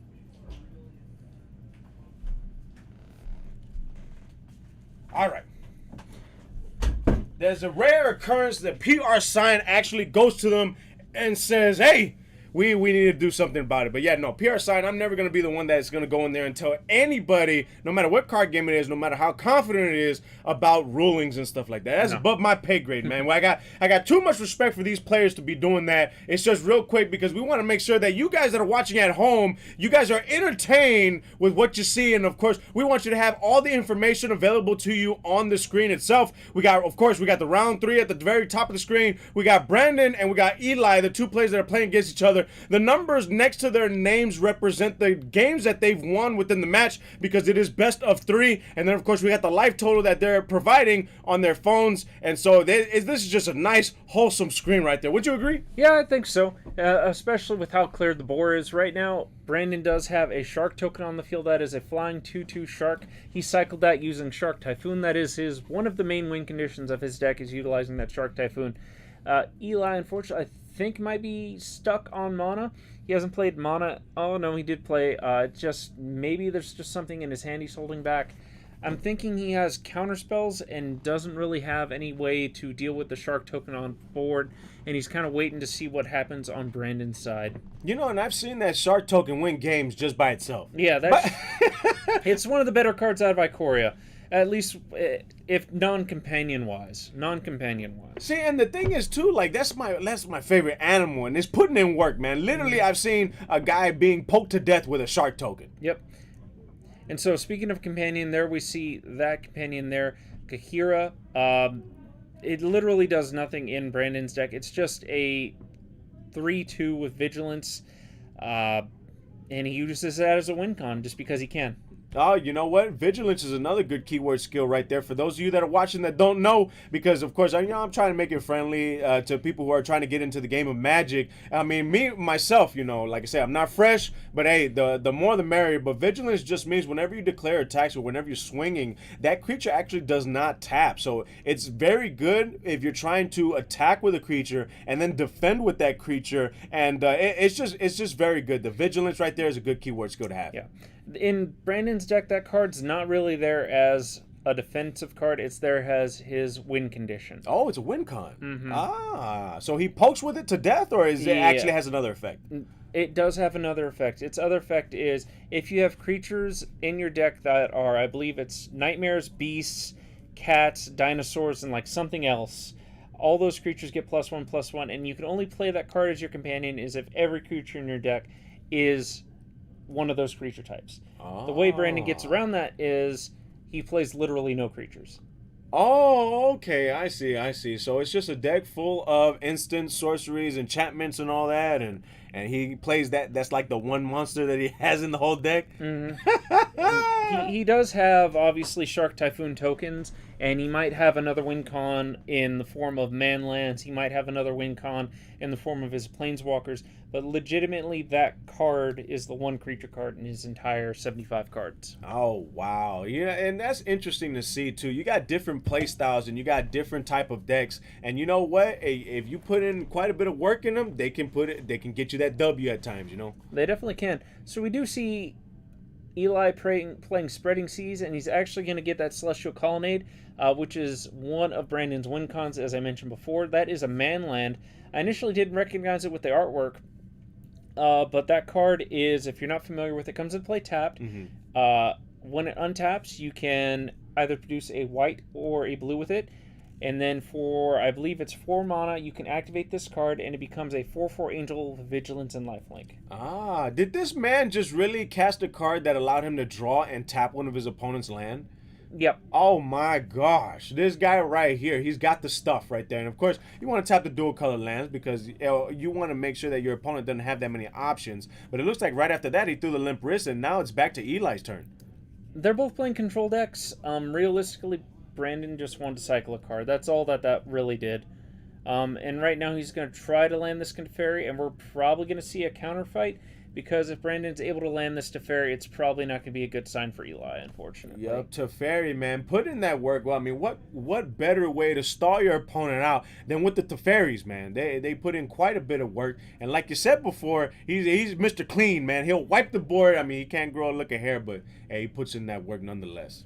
For some reason, Brandon didn't decide to let that Teferi have that counter fight like I thought they were going to. Maybe he thought that Eli was holding on to more counters. Right. I don't know necessarily what is going to happen here. All I know is, by the judge of it, this is probably going to be a very slow match. Oh, yeah. Counter versus counter right there. I counter, you're counter, and so on and so forth. But let me go ahead, and I got to go ahead and comment on the lands this man has. These are the new lands that came out in the Midnight Hunt, and they are amazing. I like the artwork. Like, the ocean is real detailed, and I actually draw a little bit too, and I'm actually a realistic artiste. I don't like coloring. I don't like putting any type of color on there, but the shading and all that. And man, I was actually fortunate to pull a hollow one, and man, it looks good. So what you're telling me is you're a fan of Bob Ross. Bob Ross. Yes, you know what? I'm gonna have to look him up too, and yes, I would definitely be a fan of Bob Ross right there.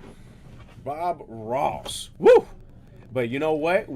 Going back to the game right there. We got 15 lives on Brandon's side. We got Eli having 8 lives. And of course, we got quite a bit of mana on both ends. But they're pretty much countering each other's counter. Not letting people play. Oh, I see that he does have...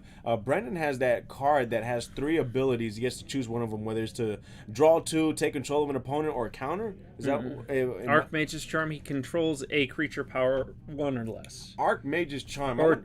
Converted mana cost 1 or less, my bad. Converted mana cost 1 or less, and I think that sounds like an expensive card, but we gotta play. It's not. It's probably about $10 right now. I could be wrong. It's been a long time since I've looked up the price on Archmage Charm. But Persist is going to be a card that is going to be one that Brandon is going to try to not let resolve, but for some reason it did. I thought, again, that there would be a higher counter fight on it. So... Persist says bring back target creature from grave, put a -1/-1 counter on it, and so that is the Archon of. Gosh, it's gonna come to me at some point.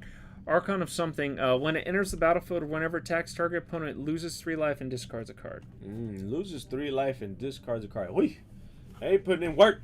I like it. I like it. We'll see. Oh, it looks like he threw the limp wrist, and now it is back to Brandon's turn, restanding all his mana. Now he's going to try to play Teferi. We're going to try to see if we can play Teferi. He's got to tap 3, and then boom, we got it countered once again. Man, this man won't let that Teferi stick on board, and this one's the baby Teferi. This is not the big boy Teferi. No, this is big boy Teferi. Oh, this is big boy. I thought big boy you had to tap 5. And he did. Oh, I thought he tapped 3 only. Oh, biscuits. I missed. It looks like he only tapped 3, but he put down... Oh, there it is. He was debating on what he wanted to do because there's a counterspell on it. And so large Teferi has resolved. He's going to bounce that Archon back to the top of the deck. Oh, okay. So that was big boy. He just didn't finish tapping out his mana. Oh, okay. I got you. Oh, man. Because, I mean, they do look a little similar. And so right now that Archon of Cruelty, by the way, Archon of Cruelty, took me a minute there to remember the name, is 3 deep. It's a 6-drop. It's an 8-drop 6/6 with flying. Whenever it enters the battlefield, target opponent sacrifices a creature or planeswalker, discards a card, and loses a 3 life. You draw a card and gain 3 life. So there's a lot of value on that one card because this ability triggers every time that thing attacks too. Golly, strong. Oh, when it's played or attacks, I love cards like that, man. There are endless possibilities. There's, like I said, there's that one card I play. It has the same effect too. There's an ETB, and there's a when it swings as well as when it enters or when it attacks. Bottom decks. Oh, excuse me. I love that phrase, man. It's too good.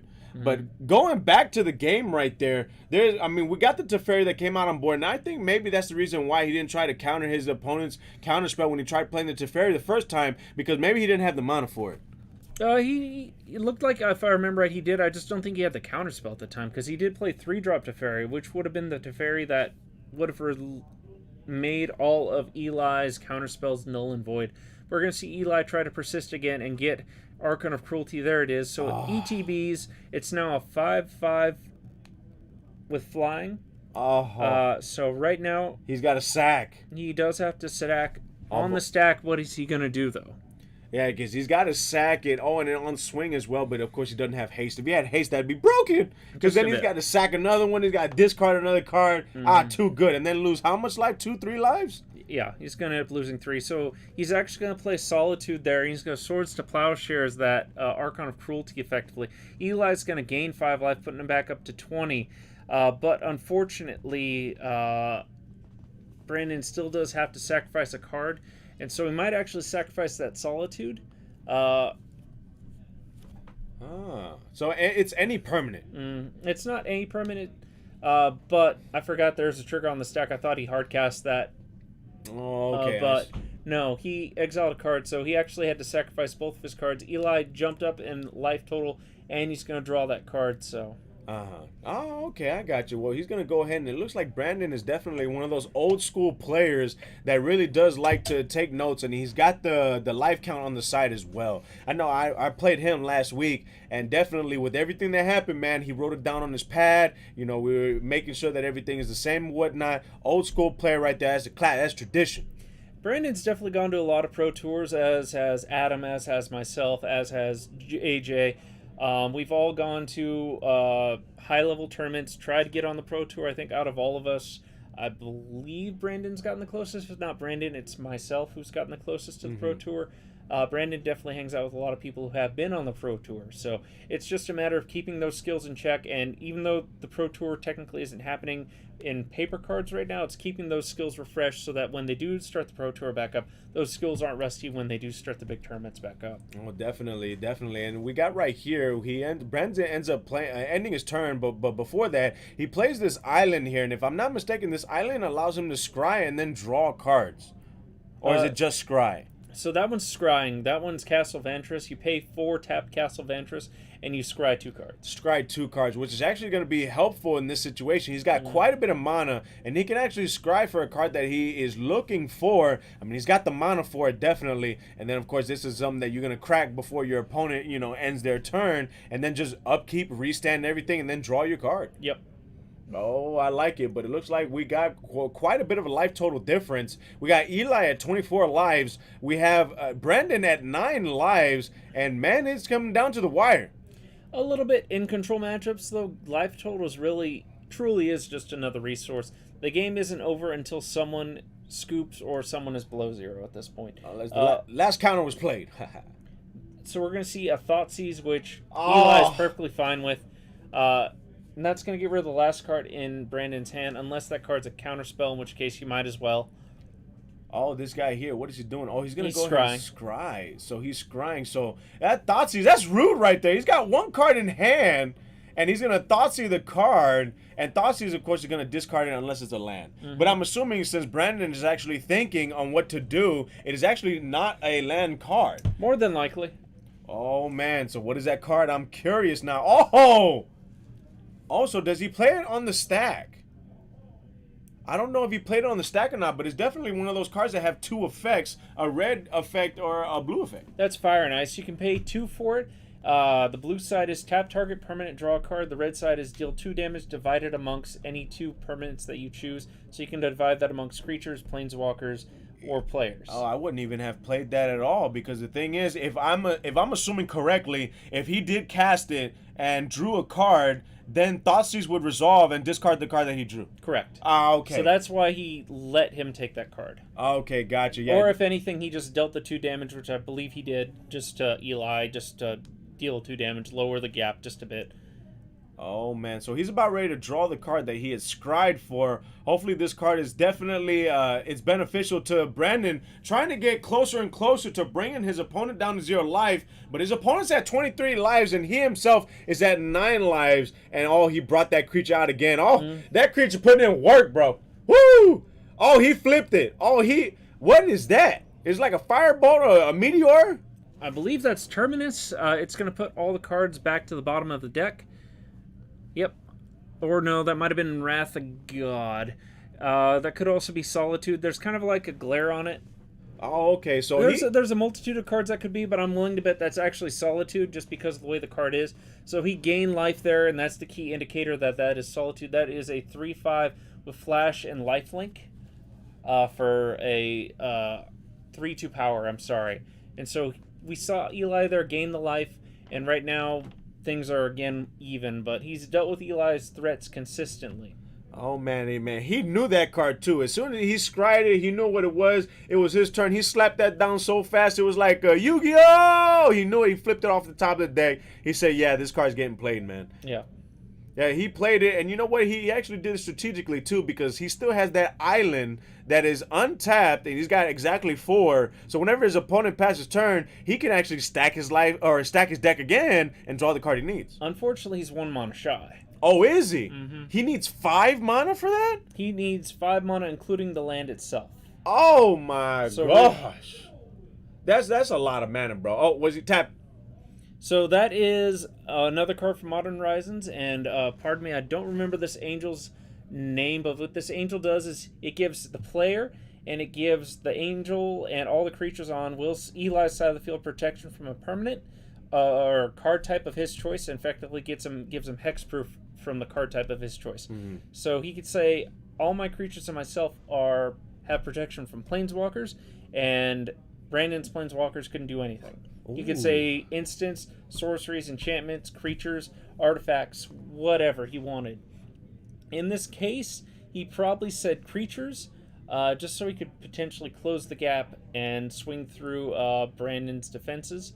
But there's some stuff that he could have named differently otherwise. So. Right. Okay, so if I'm not mistaken, if you say protection from creatures, they can't block. Correct. Oh my gosh! All day protection from creatures, man. I'm bopping you on the head right here. It don't matter what board you got. I got protection from you. Oh, but he's gonna go ahead and he's gonna play a card to get rid of the card. Mm-hmm. Oh. So it took me a minute. That is Sarah's Emissary with flying. It is a 7-drop 7/7. Enters the battlefield again. Choose a card type creatures.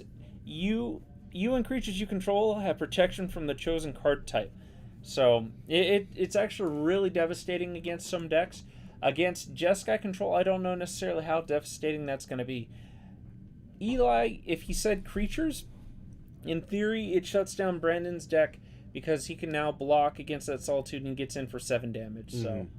No, that's quite a bit right there, but it ended up getting removed, it looked like. I think, oh no, he didn't remove it. I think he tapped it. Yep, he probably tapped it. It probably does have protection from creatures, as does Eli.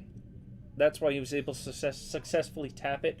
The question is if Brandon swings or not. If he does swing, it buys him a turn. The problem is there's one more Archon of Cruelty in the grave, and if he plays that Archon of Cruelty, that's going to shut down that Solitude and bring Brandon a little bit closer to death. It forces Brandon to have a wrath spell off the top of his deck. That Cruelty is the one that actually on the ETBs, and he has to sack a creature, discard, and take life. Oh my gosh, that card is good. And he does, of course, he doesn't cast it for its actual mana cost. He actually just plays it from the drop area by playing another card. Yeah, he does have enough mana, I believe, to hard cast at this point. That's 5, 6, 7. No, he's actually 1 off. If he drew 1 more mana, he could. The card is an 8-drop. So. No, an 8-drop for good reason, man. But hey, you know what? The name of the game is cheating these cards out, and if you could cheat the cards out and get yourself closer to the W, man, hey, by all means. And so Eli passed. Right now, we are seeing what Brandon is going to do. He scribed the 2. So he went ahead and scried. So he's thinking, should I put this at the bottom or should I actually take this card or not? So he's thinking on that one. Because the thing, I mean, you're top decking. If the cards you're scrying for, if you put them at the bottom, that means you don't know what the top card is. But if you're scrying, you're like, okay, I can put this one at the bottom, I'll put this one at top. You know exactly what you're going for. But you can still actually, oh no. All right, where the life count's going down. Where the life count's going down. Okay, there you go. Yeah, all right, yeah. Hey, you know what? Like, that's what I like to see right there. We got that communication. I like it. I was trying to figure out who was getting it. I mean, I can assume that it was Brandon that scooped it, but I wasn't too sure. But as soon as I saw that life count go to 0, boom, you already know right there. Brandon wasn't in the best of spots. Having Sarah's Emissary against him and having protection from creatures, Solitude only buys him a turn. Especially if he can't draw a wrath spell and he has no way to deal with that Sierra's Emissary. He needs to have Teferi to bounce it. He needs to have a wrath spell to get rid of it. And unfortunately, that Sierra's Emissary puts him on a 2-turn clock, but the Archon of Cruelty makes it so it's now a 1-turn clock, especially if he can unearth it. Hardcast it, something to that extent. The question is, though, what do these two decks bring in against each other? For Brandon, he's going to end up bringing a lot of graveyard hate. He's probably going to bring in anti-counterspells as well. Something like Dovin's Veto that counterspells anything and can't be countered is an excellent bring-in. Possibly Tomad's Crypt, Relic Progenitus, Soul Guide Lantern, Rest in Peace. Even cards like those definitely hurt Eli's game in the long run. Eli, on the other hand, is probably looking towards cards, again, much similar to him, probably looking at bringing in Dovin's Veto. He's probably looking at bringing in another threat of some kind. The threat probably being another Sierra's Emissary or another big creature that he could utilize. He's possibly going to bring in a more hand disruption. There's a lot of stuff that Eli can do. It's just a matter of what cards does he want to take out. That's what's up right there. And what PR Sign can bring in right there is much love to Jupiter Walla, man. Thank you so much for following here on Mount Gall. We really do appreciate that. We try to make this as entertaining as possible for you guys that are watching, trying to, of course, not only make it entertaining with the hype and whatnot, but definitely informal with my man here, Carl, because this guy, it seems like he's just an open encyclopedia when it comes to MTG, man. It's just one of those where I really enjoy it. It's kind of one of those things where me personally, when I look at a stream, because I'll look at other card games, I'll look at other streams, and we're definitely not the only commentators out there. There's other commentators there. And so what I look forward to, I look for entertainment. I look for, is this informative enough? Am I going to learn a lot from this stream? Or, hey, am I going to see quite a bit? Because I'm not going to lie, I'm a person that does this. If the stream is not appealing to me, I'm real quick to click out of the window. But the thing is, too, I try to transition my feelings into the streams that we have here at Lotus. If I would click out of the window because something wasn't shown in that stream, then I make it to where it's shown here. It's just one of those things where I don't want to be a hypocrite or whatnot. Hey, I want the excitement. I want the hype. I also want the information. I want to learn from it too. I want to see these cards. This is modern Magic. I want to see what's going to be prevalent, what's not going to be prevalent. What are you going to see? Like, there's just so many things that I would love to just throw out there and add to a stream. And of course it naturally has to come, but man, there's quite a bit that I just love throwing out there. And you're just that you just a sauce right there. I'm telling you, man, hey, you putting in the information. I really do appreciate that. Like I said, without you, I would not think that this stream would have value to it. You add tremendous value, Kyle, and I really do appreciate that. Appreciate it. Thank you very much. Appreciate that. And you know what? We got right here, we had Eli taking game 1. Mm-hmm. We're going into game 2 in round 3. Who do you think might get this? Do you think that Brendan had a bricky hand, or do you think that Eli just outplayed him? I think right now Eli probably had the advantage on that. It looked like towards the end Brandon wasn't able to draw what he needed. As we see on the mats here, Brandon's actually going first this time, and we'll figure out kind of where he's going. Hopefully he did bring in some sort of graveyard hate. If he did, Eli needs to play heavily around that graveyard hate. Does have to. And then also we got to play heavily around heading to the mats, man, because that's what we're all about right here. We want to show you the action, what's happening here at Lotus. And while I'm throwing out love, much love, of course, we got to give love to Lily, man, because if it wasn't for Lily, this thing wouldn't happen. Oh, absolutely. Lily putting in quite a bit of work for you guys, the community out there, for multiple communities, not just Magic the Gathering, but trying to put some stuff out there for Flesh and Blood, for Digimon, for Yu-Gi-Oh!, for Dragon Ball Super, and she's really putting in quite a bit of work, man. She's working her fingers to the bone, and Absolutely. we definitely gotta show that off. And then of course, we got everybody who's giving their support too, and it's you guys also that is watching the stream. Always want to make sure that we give you guys love and just let you know that we really do appreciate you. Absolutely. Every time anyone turns into, it doesn't matter what the event is, any amount of support at all definitely helps us out greatly. And Lily appreciates every single one of you guys. So thank you very much. Mm-hmm. And going to the game right there, we got a quick, he's got some mana right there. And of course, we got Brandon that went first. So he's going to be up on mana. And of course, them shocked themselves. So we're at 19 lives apiece. Brandon down 1 game. We got Eli up 1 game. And Eli's going to go ahead and play land and throw the limp wrist right there. Oh, he's real quick with his limp wrist, though. He spreads out his fingers and goes, wow, it's your turn, but he's going to go ahead and shock himself, it looks like. You probably anticipate that happening for some time with both of these guys. They're both playing very control-y decks. Eli's heavily utilizing the graveyard. Brandon's heavily utilizing just the control aspect. So if Brandon is able to stick a graveyard hate card, Eli's going to have a world of hurt on him. So don't anticipate a lot happening initially. It's probably going to be a lot of draw, go, or draw, pass, or draw 2 cards like this card right here.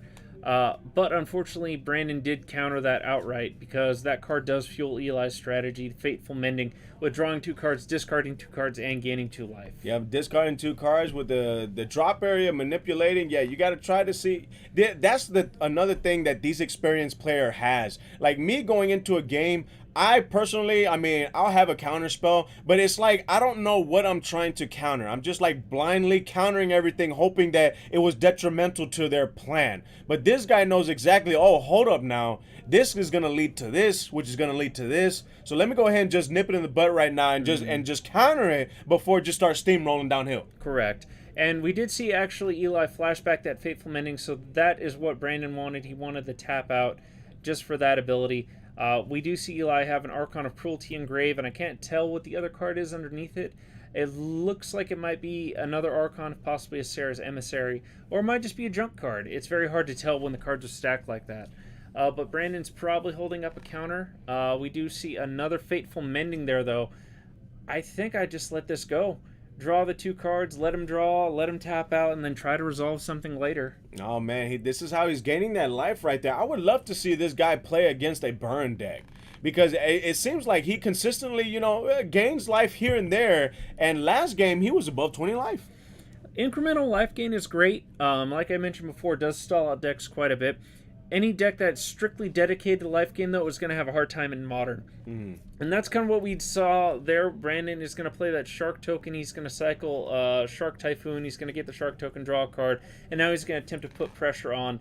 Unfortunately, that Shark token is rather small. It's a guppy. Oh yeah, no one. So it's going to take a while. It is, but I mean, poking is some poking. You're trying to get your opponent down 0 life, and at least it's not above 20. And you're doing a little something. It's a lot better than nothing, of course. Yeah.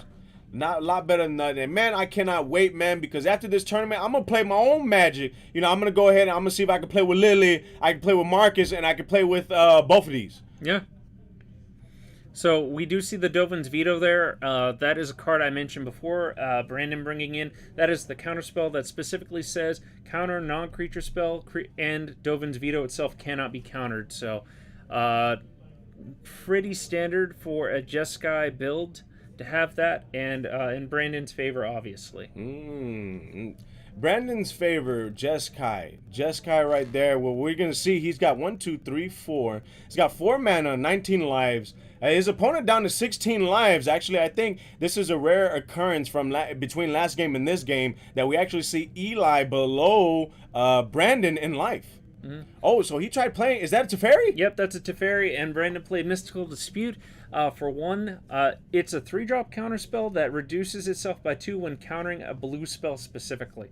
If Eli resolved that, that probably would have been not curtains for Brandon, because he does have burn spells to interact, but it definitely would have been a lot harder for him to counter anything. Oh, that's what. Okay, I got you. So hey, you got to counter when you could counter. How many cards does he have in life? It looks like he only has a few cards in hand, both of them. See, this is what I'm saying. Like Modern is gonna get to the point where you're running out of your resources. You try to throw it out, and if you're countering each other, you're dwindling both of your hands. And of course, you rather rip out all the cards in hand and him just poking with that shark, because I mean, right now that seems like a go-to win con to me. Yeah.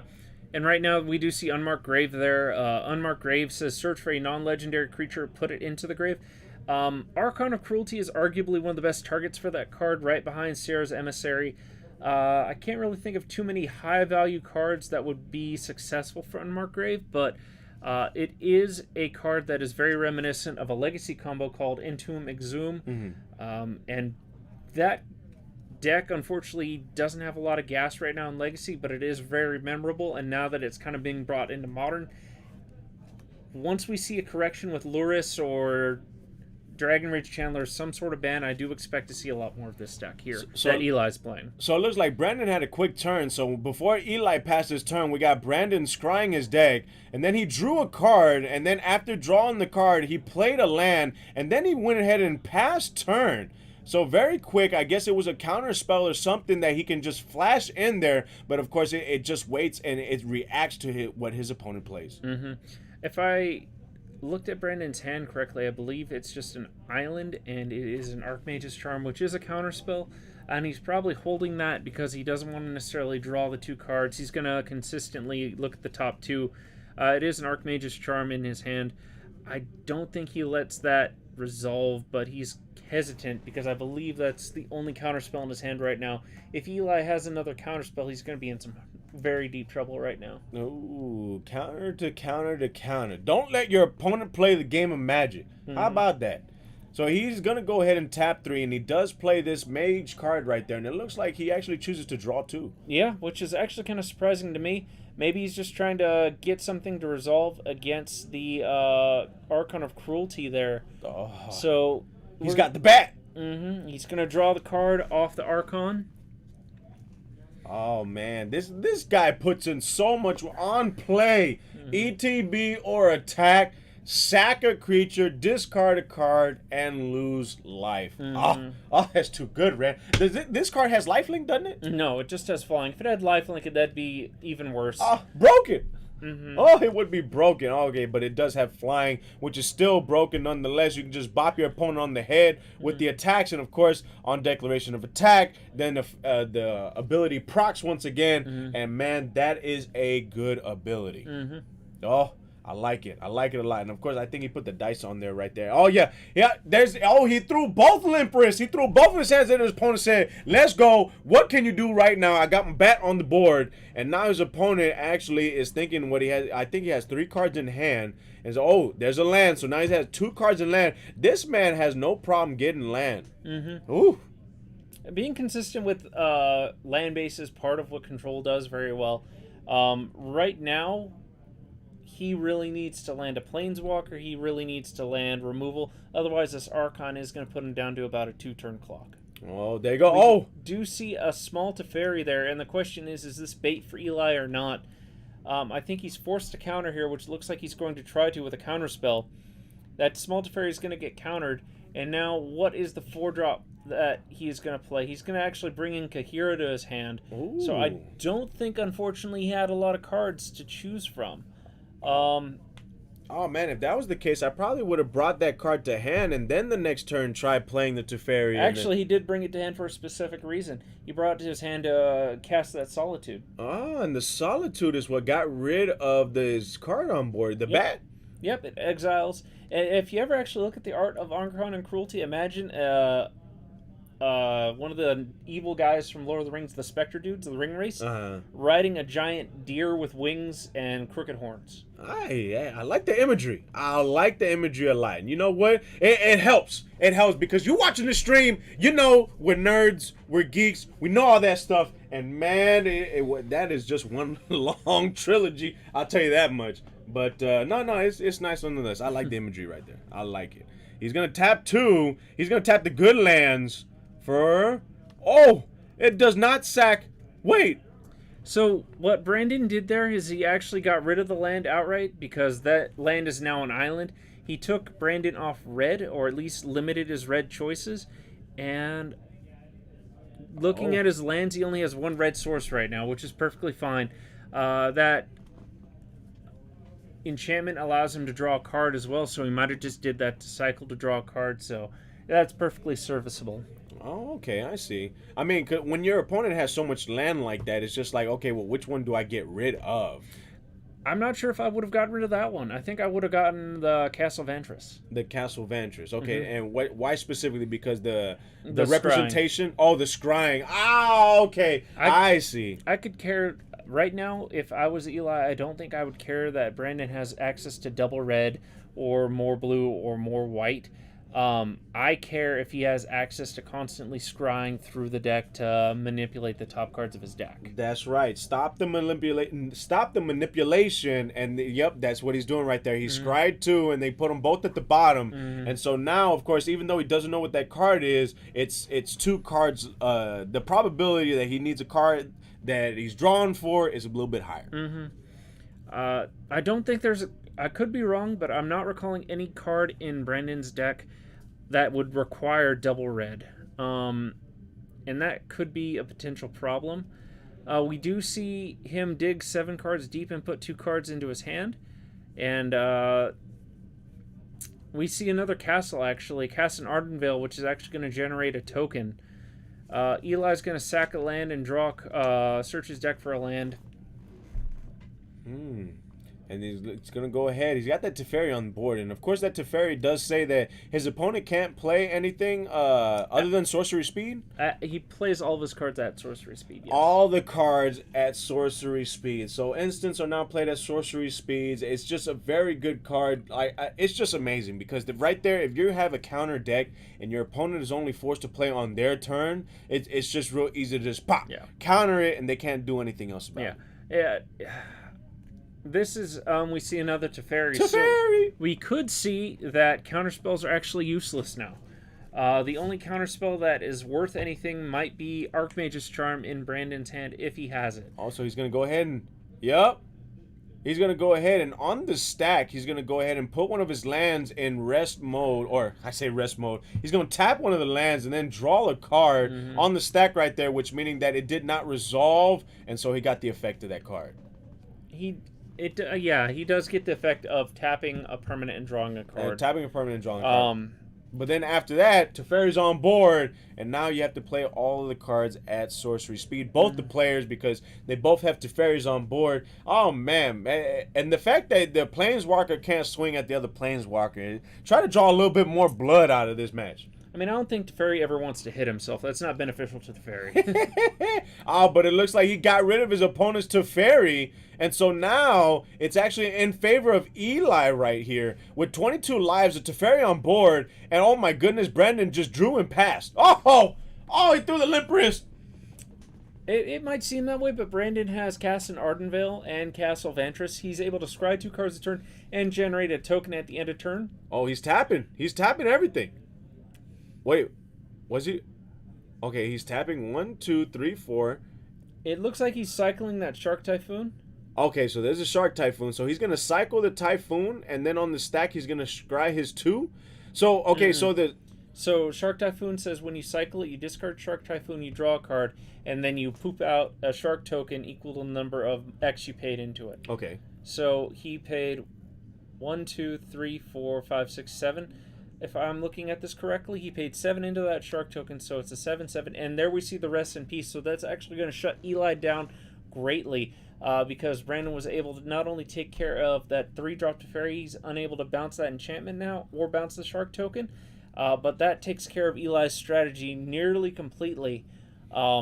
I wouldn't be surprised if we see Eli scoop here momentarily, because he has no longer access to Archons of Cruelty. Any card that was in his graveyard is now exiled, and as I mentioned a couple streams ago, it's very hard for Magic the Gathering to get any cards back from exile. Oh. I think there's less than 10 cards that interact with the exile zone at all. See, and that's the thing, too. Whenever you got a card game and they introduce a different dimension, you got Yu-Gi-Oh! That has their dimension banishing. You got DBS that has warp. You got this that has exile. But the other card games actually come out with decks that can actually play around that extra dimension. It's very interesting to hear that Magic actually doesn't have a deck that revolves around exile.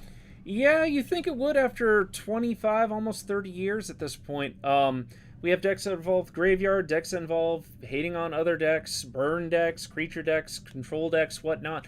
But we have no deck that deals with the exile exclusively. So who knows, maybe that might be something eventually. They're bound to run out of ideas after 25, 30 years. So. That's quite a bit, but it like I said, it's very shocking. Oh, where's the life total going down? Oh, we won't need it because that is a scoop from Eli. He wasn't getting out of that one. This is going to go to round 3. Oh, biscuits. It's going to round 3. Let me go ahead and change this up here. We got both players getting a game in this match. Heading to game 3 in round 3. Oh, this is nice. Let me go ahead and save this right here. Woo! So, okay, so after siding in after game 1, what else can you side after you've already sided? It really depends. When you side, you're allowed to side again, obviously. In this case, you probably take out cards that are retroactive or very contingent on you having the turn 1. So examples would be if Eli sided in more cards that are hand disruption and he needs to be on the play on turn 1, he would probably take X number of those out since he wouldn't be on the play.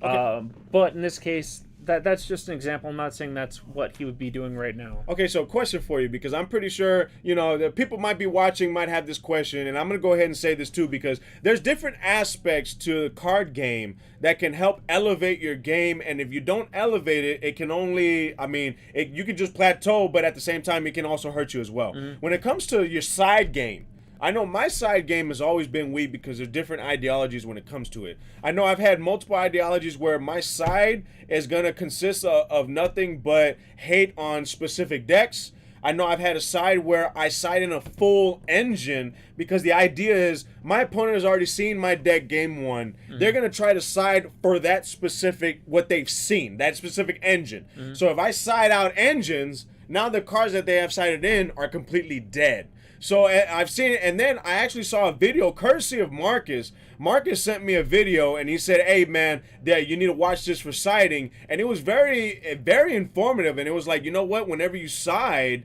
you're siding for your opponent's side. So what is your ideology on side as we move to the match?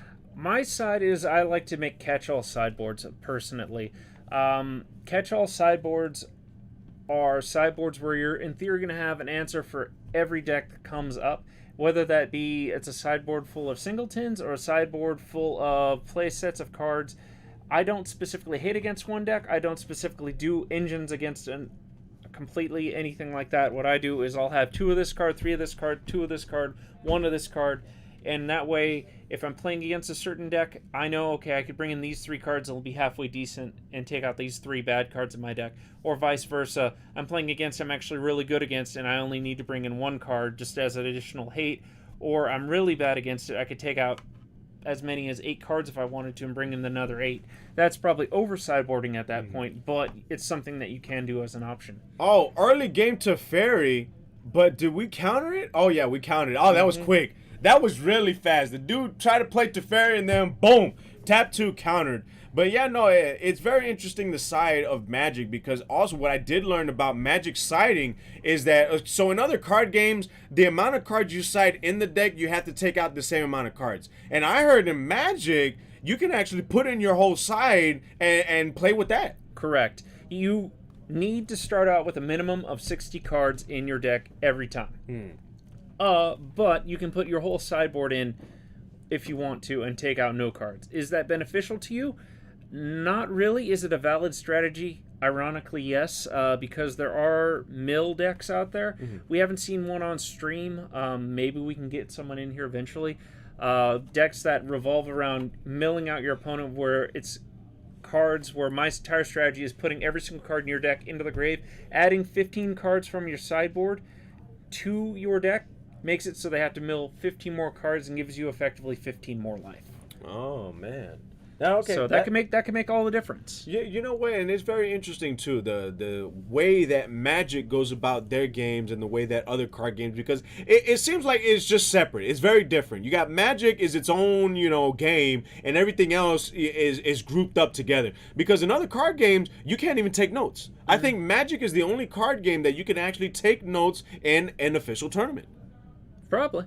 Oh man, that's very interesting, and I think a lot of people actually play off of Magic as well, because I know in other tournaments, whenever you go into top cuts or whatnot, you actually can look at your opponent's list, your deck list, and I was actually told that actually was brought up by Magic. Yep. So yeah, when you go to a big tournament, you register your whole deck list, you get that all taken care of, and then if you make top 8, top 32, top 64, whatever, you're going into day 2, you kind of start to gradually see what deck lists are in the top. And granted, you can't change your deck, but you now know what to more or less expect to play against day 2. Going into top 8, you'll definitely know.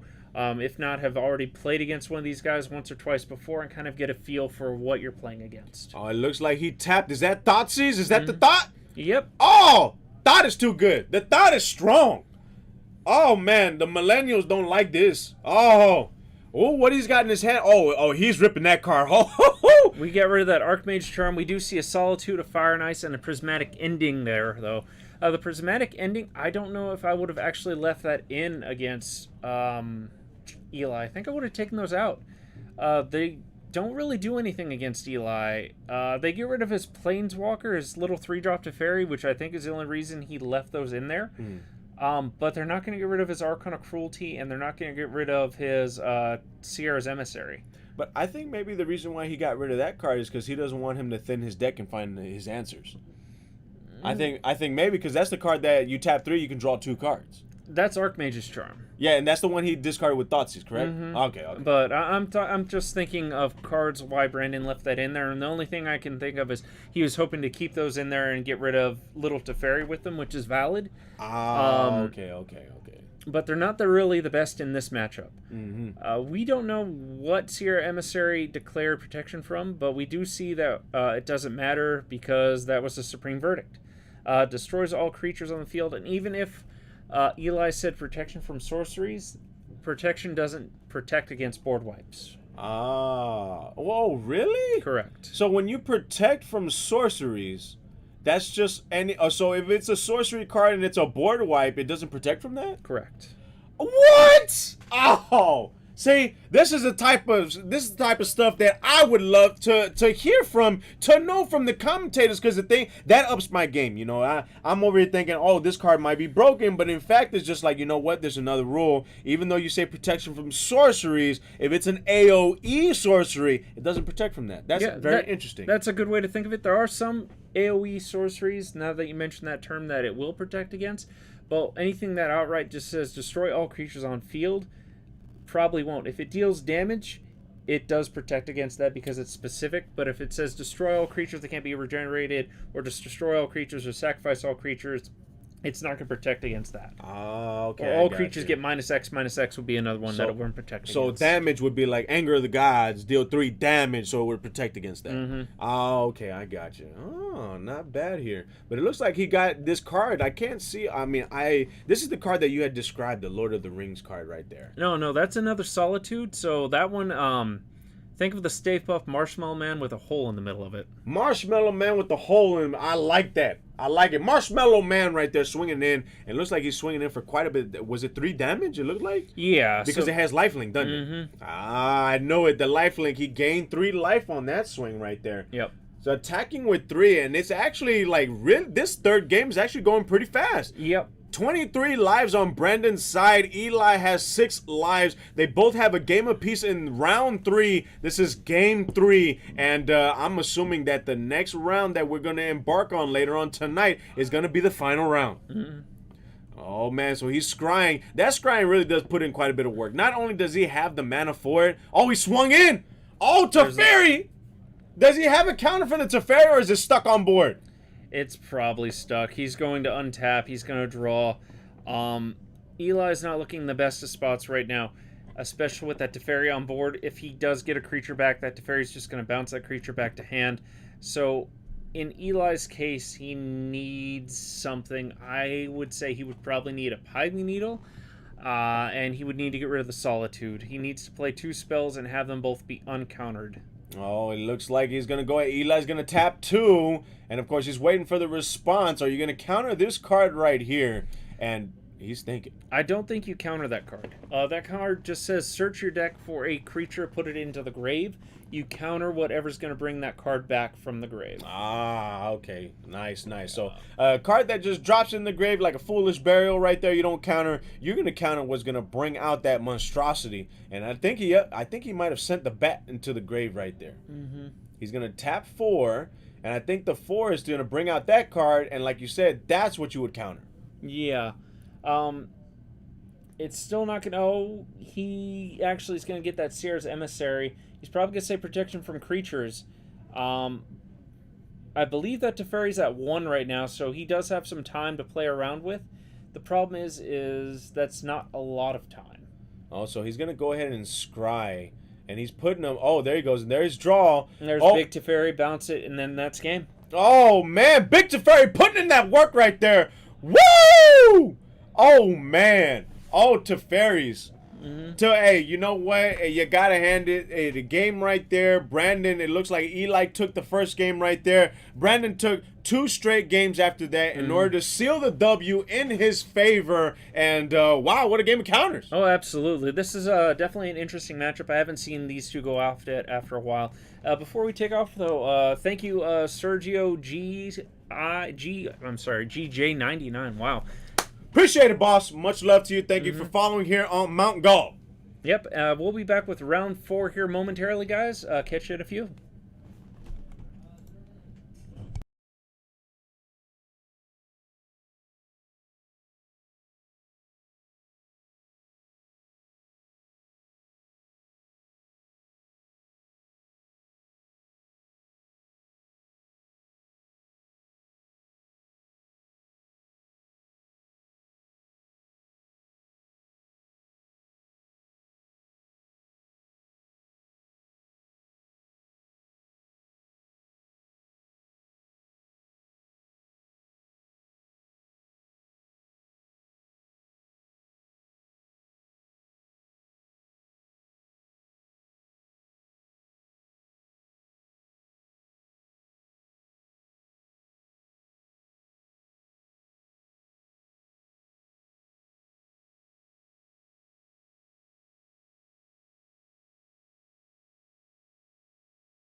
happening, Magic Players? This is your hype boy, PRC. Hi, Carl, coming back at you guys again with Theodore and Jeff, if I'm not mistaken. They are playing here. So by the look of it, we're going to go ahead and get started. And if I had to take a guess off the top of my head, we're seeing Boggles versus Burn, a super classic matchup. And honestly, one that I haven't seen in a hot minute, so it'll be nice to see some very old school decks here playing. Yeah, you know, it's just, man, this has been happening a little bit more frequently, man. These guys have been frozen, man, and it's Teferi, man. He's been putting in that work. He's been playing a lot, and he's been freezing everything. And, you know, his boy's been helping him out freezing time, both of these, and they've been both tag teaming and stopping time, man. Well, hopping down to the match, Theodore is already in trouble, unfortunately, because that's a Leyline of Sanctity, and that's a hexproof creature on the battlefield right now. Ooh. We're going to see the 1 damage here, but... So, Leyline of Sanctity says you can be targets of spells or abilities, and that's 90% of what Burn does. So that card there has already shut off most of the Burn deck, unfortunately. Oh, man, you cannot be a target. Mm-hmm. And most of the... Oh, man, that's what's up right there. So now he can literally only, like, bolt and lightning bolt his board. He can't... He can't. He can't... Oh, he can't not only his creatures? So his creatures are all hexproof. Ah, his creatures all have hexproof, and he can't be targeted himself. Mm-hmm. So it shuts off his whole deck? Pretty much. Oh. Right now, we're seeing Burn play as many creatures as he can, and it's just a matter of him trying to get a board state before he gets a big board. The only saving grace is we're seeing the Boggles player only have 1 land right now. Oh. But that is one really big creature, unfortunately. All of Boggles' enchantments stack. So if I'm not mistaken, that is 1, 2, 3, 4. Ooh. That's 4, 5, 6. That's 6 like trample damage. So that's why he went down to 19 already. That's some 13. I'm sorry. That's some quick damage right there. We got 13 lives for the rush aggro player, and we got 16 lives for that one boss guy right there. He plays 1 boss card and steamrolling right there. And I mean, he's really playing it as fast as he possibly can, trying to swing in with as much damage as possible. And he's got 3 characters on board. I'm actually he's got a big slant. His saving grace right now is again the fact that he has more creatures than the Boggles player can do damage to. The problem is I already see the Boggles win con in hand. If the Boggles player draws any white land, this game is over. Wait, what? That's a Daybreak Coronet in hand. Daybreak Coronet is a 2-drop enchantment that gives +3/+3, first strike, and lifelink. Oh, that's good. And that'll be way too much life gain for the Burn player to even gain, unfortunately. So it's not a good thing. It's a good thing that the Boggles player is stuck on 1 land against the Burn player, but the Boggles player, 1, is shut down already a lot of that deck. So it's very hard for him to utilize any cards in his hand right now. Most of the Burn cards are dead. Most of the creatures are just 1/2s. So if he tries to burn his own creatures, he's not going to do anything. So actually what he decided to do was burn himself in order to give himself prowess on his dudes, which is perfectly fine. Is it the strategy right now? I'm not certain, but it is a strategy that if he can kill him right now because he's tapped out, it might be worth it in the long run. You got to think about it. He's already calculated. He already knows, oh snap, I can't burn him, I can't target him, I gotta just go in and try to steamroll as fast as possible before this guy right here, because I don't know if he knows what his opponent is playing, but I'm pretty sure if he gets that white land, if he's get that plains, it is boom, and that's game. He's got the plains 2. Oh, he's got it. Give it an enchantment. Now he's got lifelink. Oh, he gets +3/+3. +3/+3 lifelink, and that drops it down to game. Oh! But he's actually saved himself with the card that I did not see off the top, and that is the Deflecting Palm. So that actually is going to go to the Burn player, oddly enough. So the way that card gets around hexproof. What? It goes to the Burn player. So the Burn player uses Deflecting Palm. Deflecting Palm gets around hexproof because it uses 1 keyword. The keyword is choose. Choose does not target, surprisingly enough. You think it would because, American terminology. Oh my gosh! So what he does is he chooses one creature or source of damage on the field. So he chose the Boggles player's creature, and that damage got redirected to him, putting him to 1. He doesn't gain that life either because it's not doing the damage the spell is. Wow. Oh, that's rude right there. That reminds me of when I was in Yu-Gi-Oh! And it's like, oh, you know, you can't choose this character, and then you got a card that says select, and it's like, oh, it doesn't choose. I was like, oh, but you're choosing. And I looked at one of the players. I'm like, okay, so which card do you want? He's like, that card. I was like, you clearly pointed at it. You chose it. Oh man! And then you call a judge, and then they validate it. Oh, that's rude. How does you hexproof and then you could choose it? Honestly, it's just one of those situations where you think things should be switched around, and they aren't. It was declared by a judge some number of years ago that choose does not target, and because of that, we now rely on that one rule. Is it the correct choice? Probably. I'm not that high of a judge, but okay, so they're clearly if a card says target, then you're targeting it. Mm-hmm. If it says choose, then you're choosing it. Mm-hmm. But it's not a synonym. Mm-hmm. It's not whatsoever. Oh my gosh. That's why everybody has a problem learning the English language, man. Oh my goodness. You might as well have just said the card said bottom deck, your opponent's life, and boom, you take the W right there. Mm-hmm. It was thoroughly in Boggles. It was thoroughly in that camp. I did not see the deflecting palm. Oh man, and this guy got one right there. We got Sergio on the horn right there saying vigilance. We got that it gives +3/+3 lifelink and vigilance. Also this guy actually, because he actually tapped it when he swung, so he shouldn't even tap it. He just push it forward. True, and you are right. I did misspoke. I was thinking, this game was kind of over, so I was jumping the gun. It is vigilance and lifelink. Some players do signify by tapping as a form, at least on camera, rather than just pushing the card up, that this creature's swinging. But usually once they do that, they untap it and just signify to make sure that, hey, I'm attacking with this card. Oh, okay, I got you. For the camera, right? They got a little flashy stuff for the camera. Oh man, that was something right there. And we saw, and I think his name is he Theo? Is that correct? He's Theo, and then he's Jeff, because I don't want to mix him up. But man, he did such a good fist pump when he got that game. He went boom. And if you guys are at home, you could once this stream is done, you could rewind that. Man, that dude was excited when he got that game, because it's very hard when your opponent. Actually, now that I really think about it, Boggle should have gotten that regardless. So Daybreak Coronet does give First Strike, Vigilance, and Lifelink, and +3/+3 in addition. So realistically, even though he got hurt a lot by that deflecting palm, that creature still should not have tapped. So he could have swung with it and got lifelink. He could have blocked.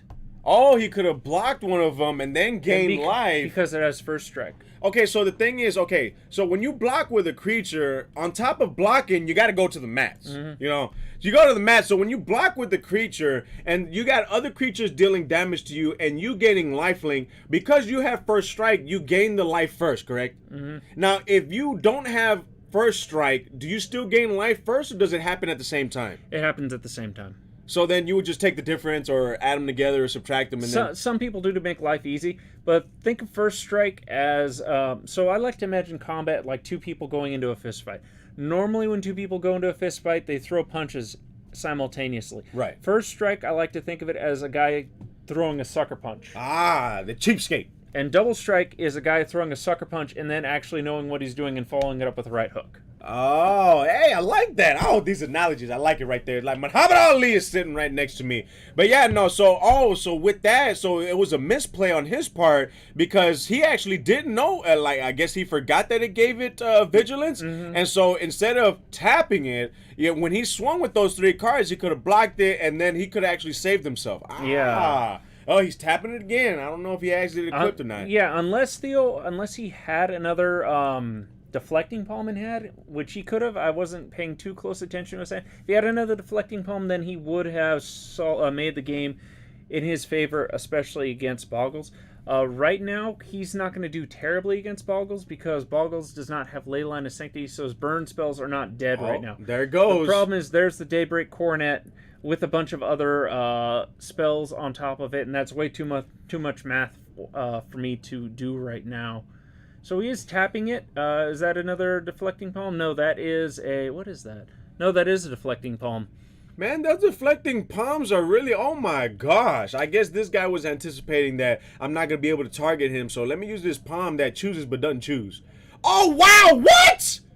Yep. He lost? Yep, because of the burn, because of Leyline of Sanctity, that is what is needed for protection against burn spells. So if you get low enough, especially if you're at 6 against burn, that's a lot of damage, and you're going to end up losing the game, unfortunately.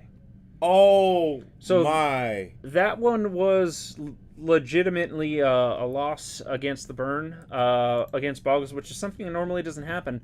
The first one, though, was definitely a misplay on that Daybreak Cornet. That should have had Vigilance, and he should have been able to block and gain some amount of life back. So it's just one of those lessons that you do have to learn over time, that Vigilance is actually a really good keyword that people tend to forget about. Oh my gosh, that was shocking. That was quick. I think that's the quickest game I've ever seen.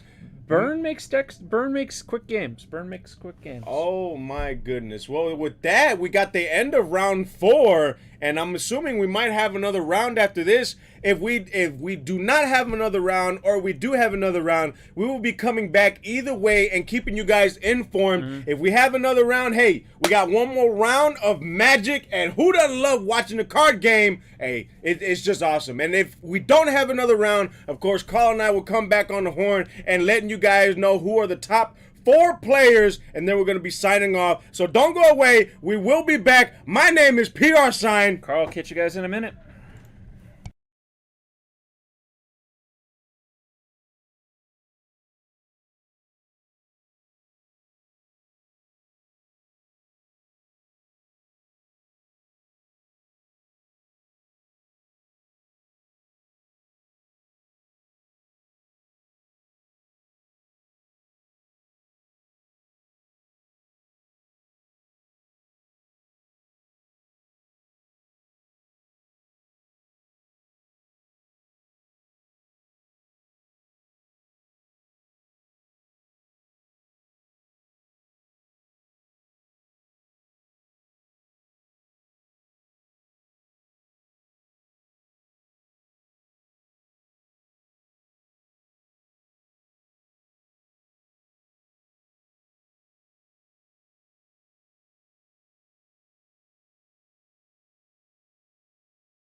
Yo, what's happening, Magic players? This is your boy PR Soy. Carl coming back at you guys. And yeah, we want to apologize too. We were waiting on a couple of people, and then after we were waiting on them, I guess I just did not see, I did not notice. But that was actually the end. That was the final there. And of course, Kyle, I don't know if you heard what the standings were. Yeah, of course, we got standings. So first place, it was Vickers. He played the Jeskai list we saw earlier. Then we have Eli, of course. He was playing the sort of control-y...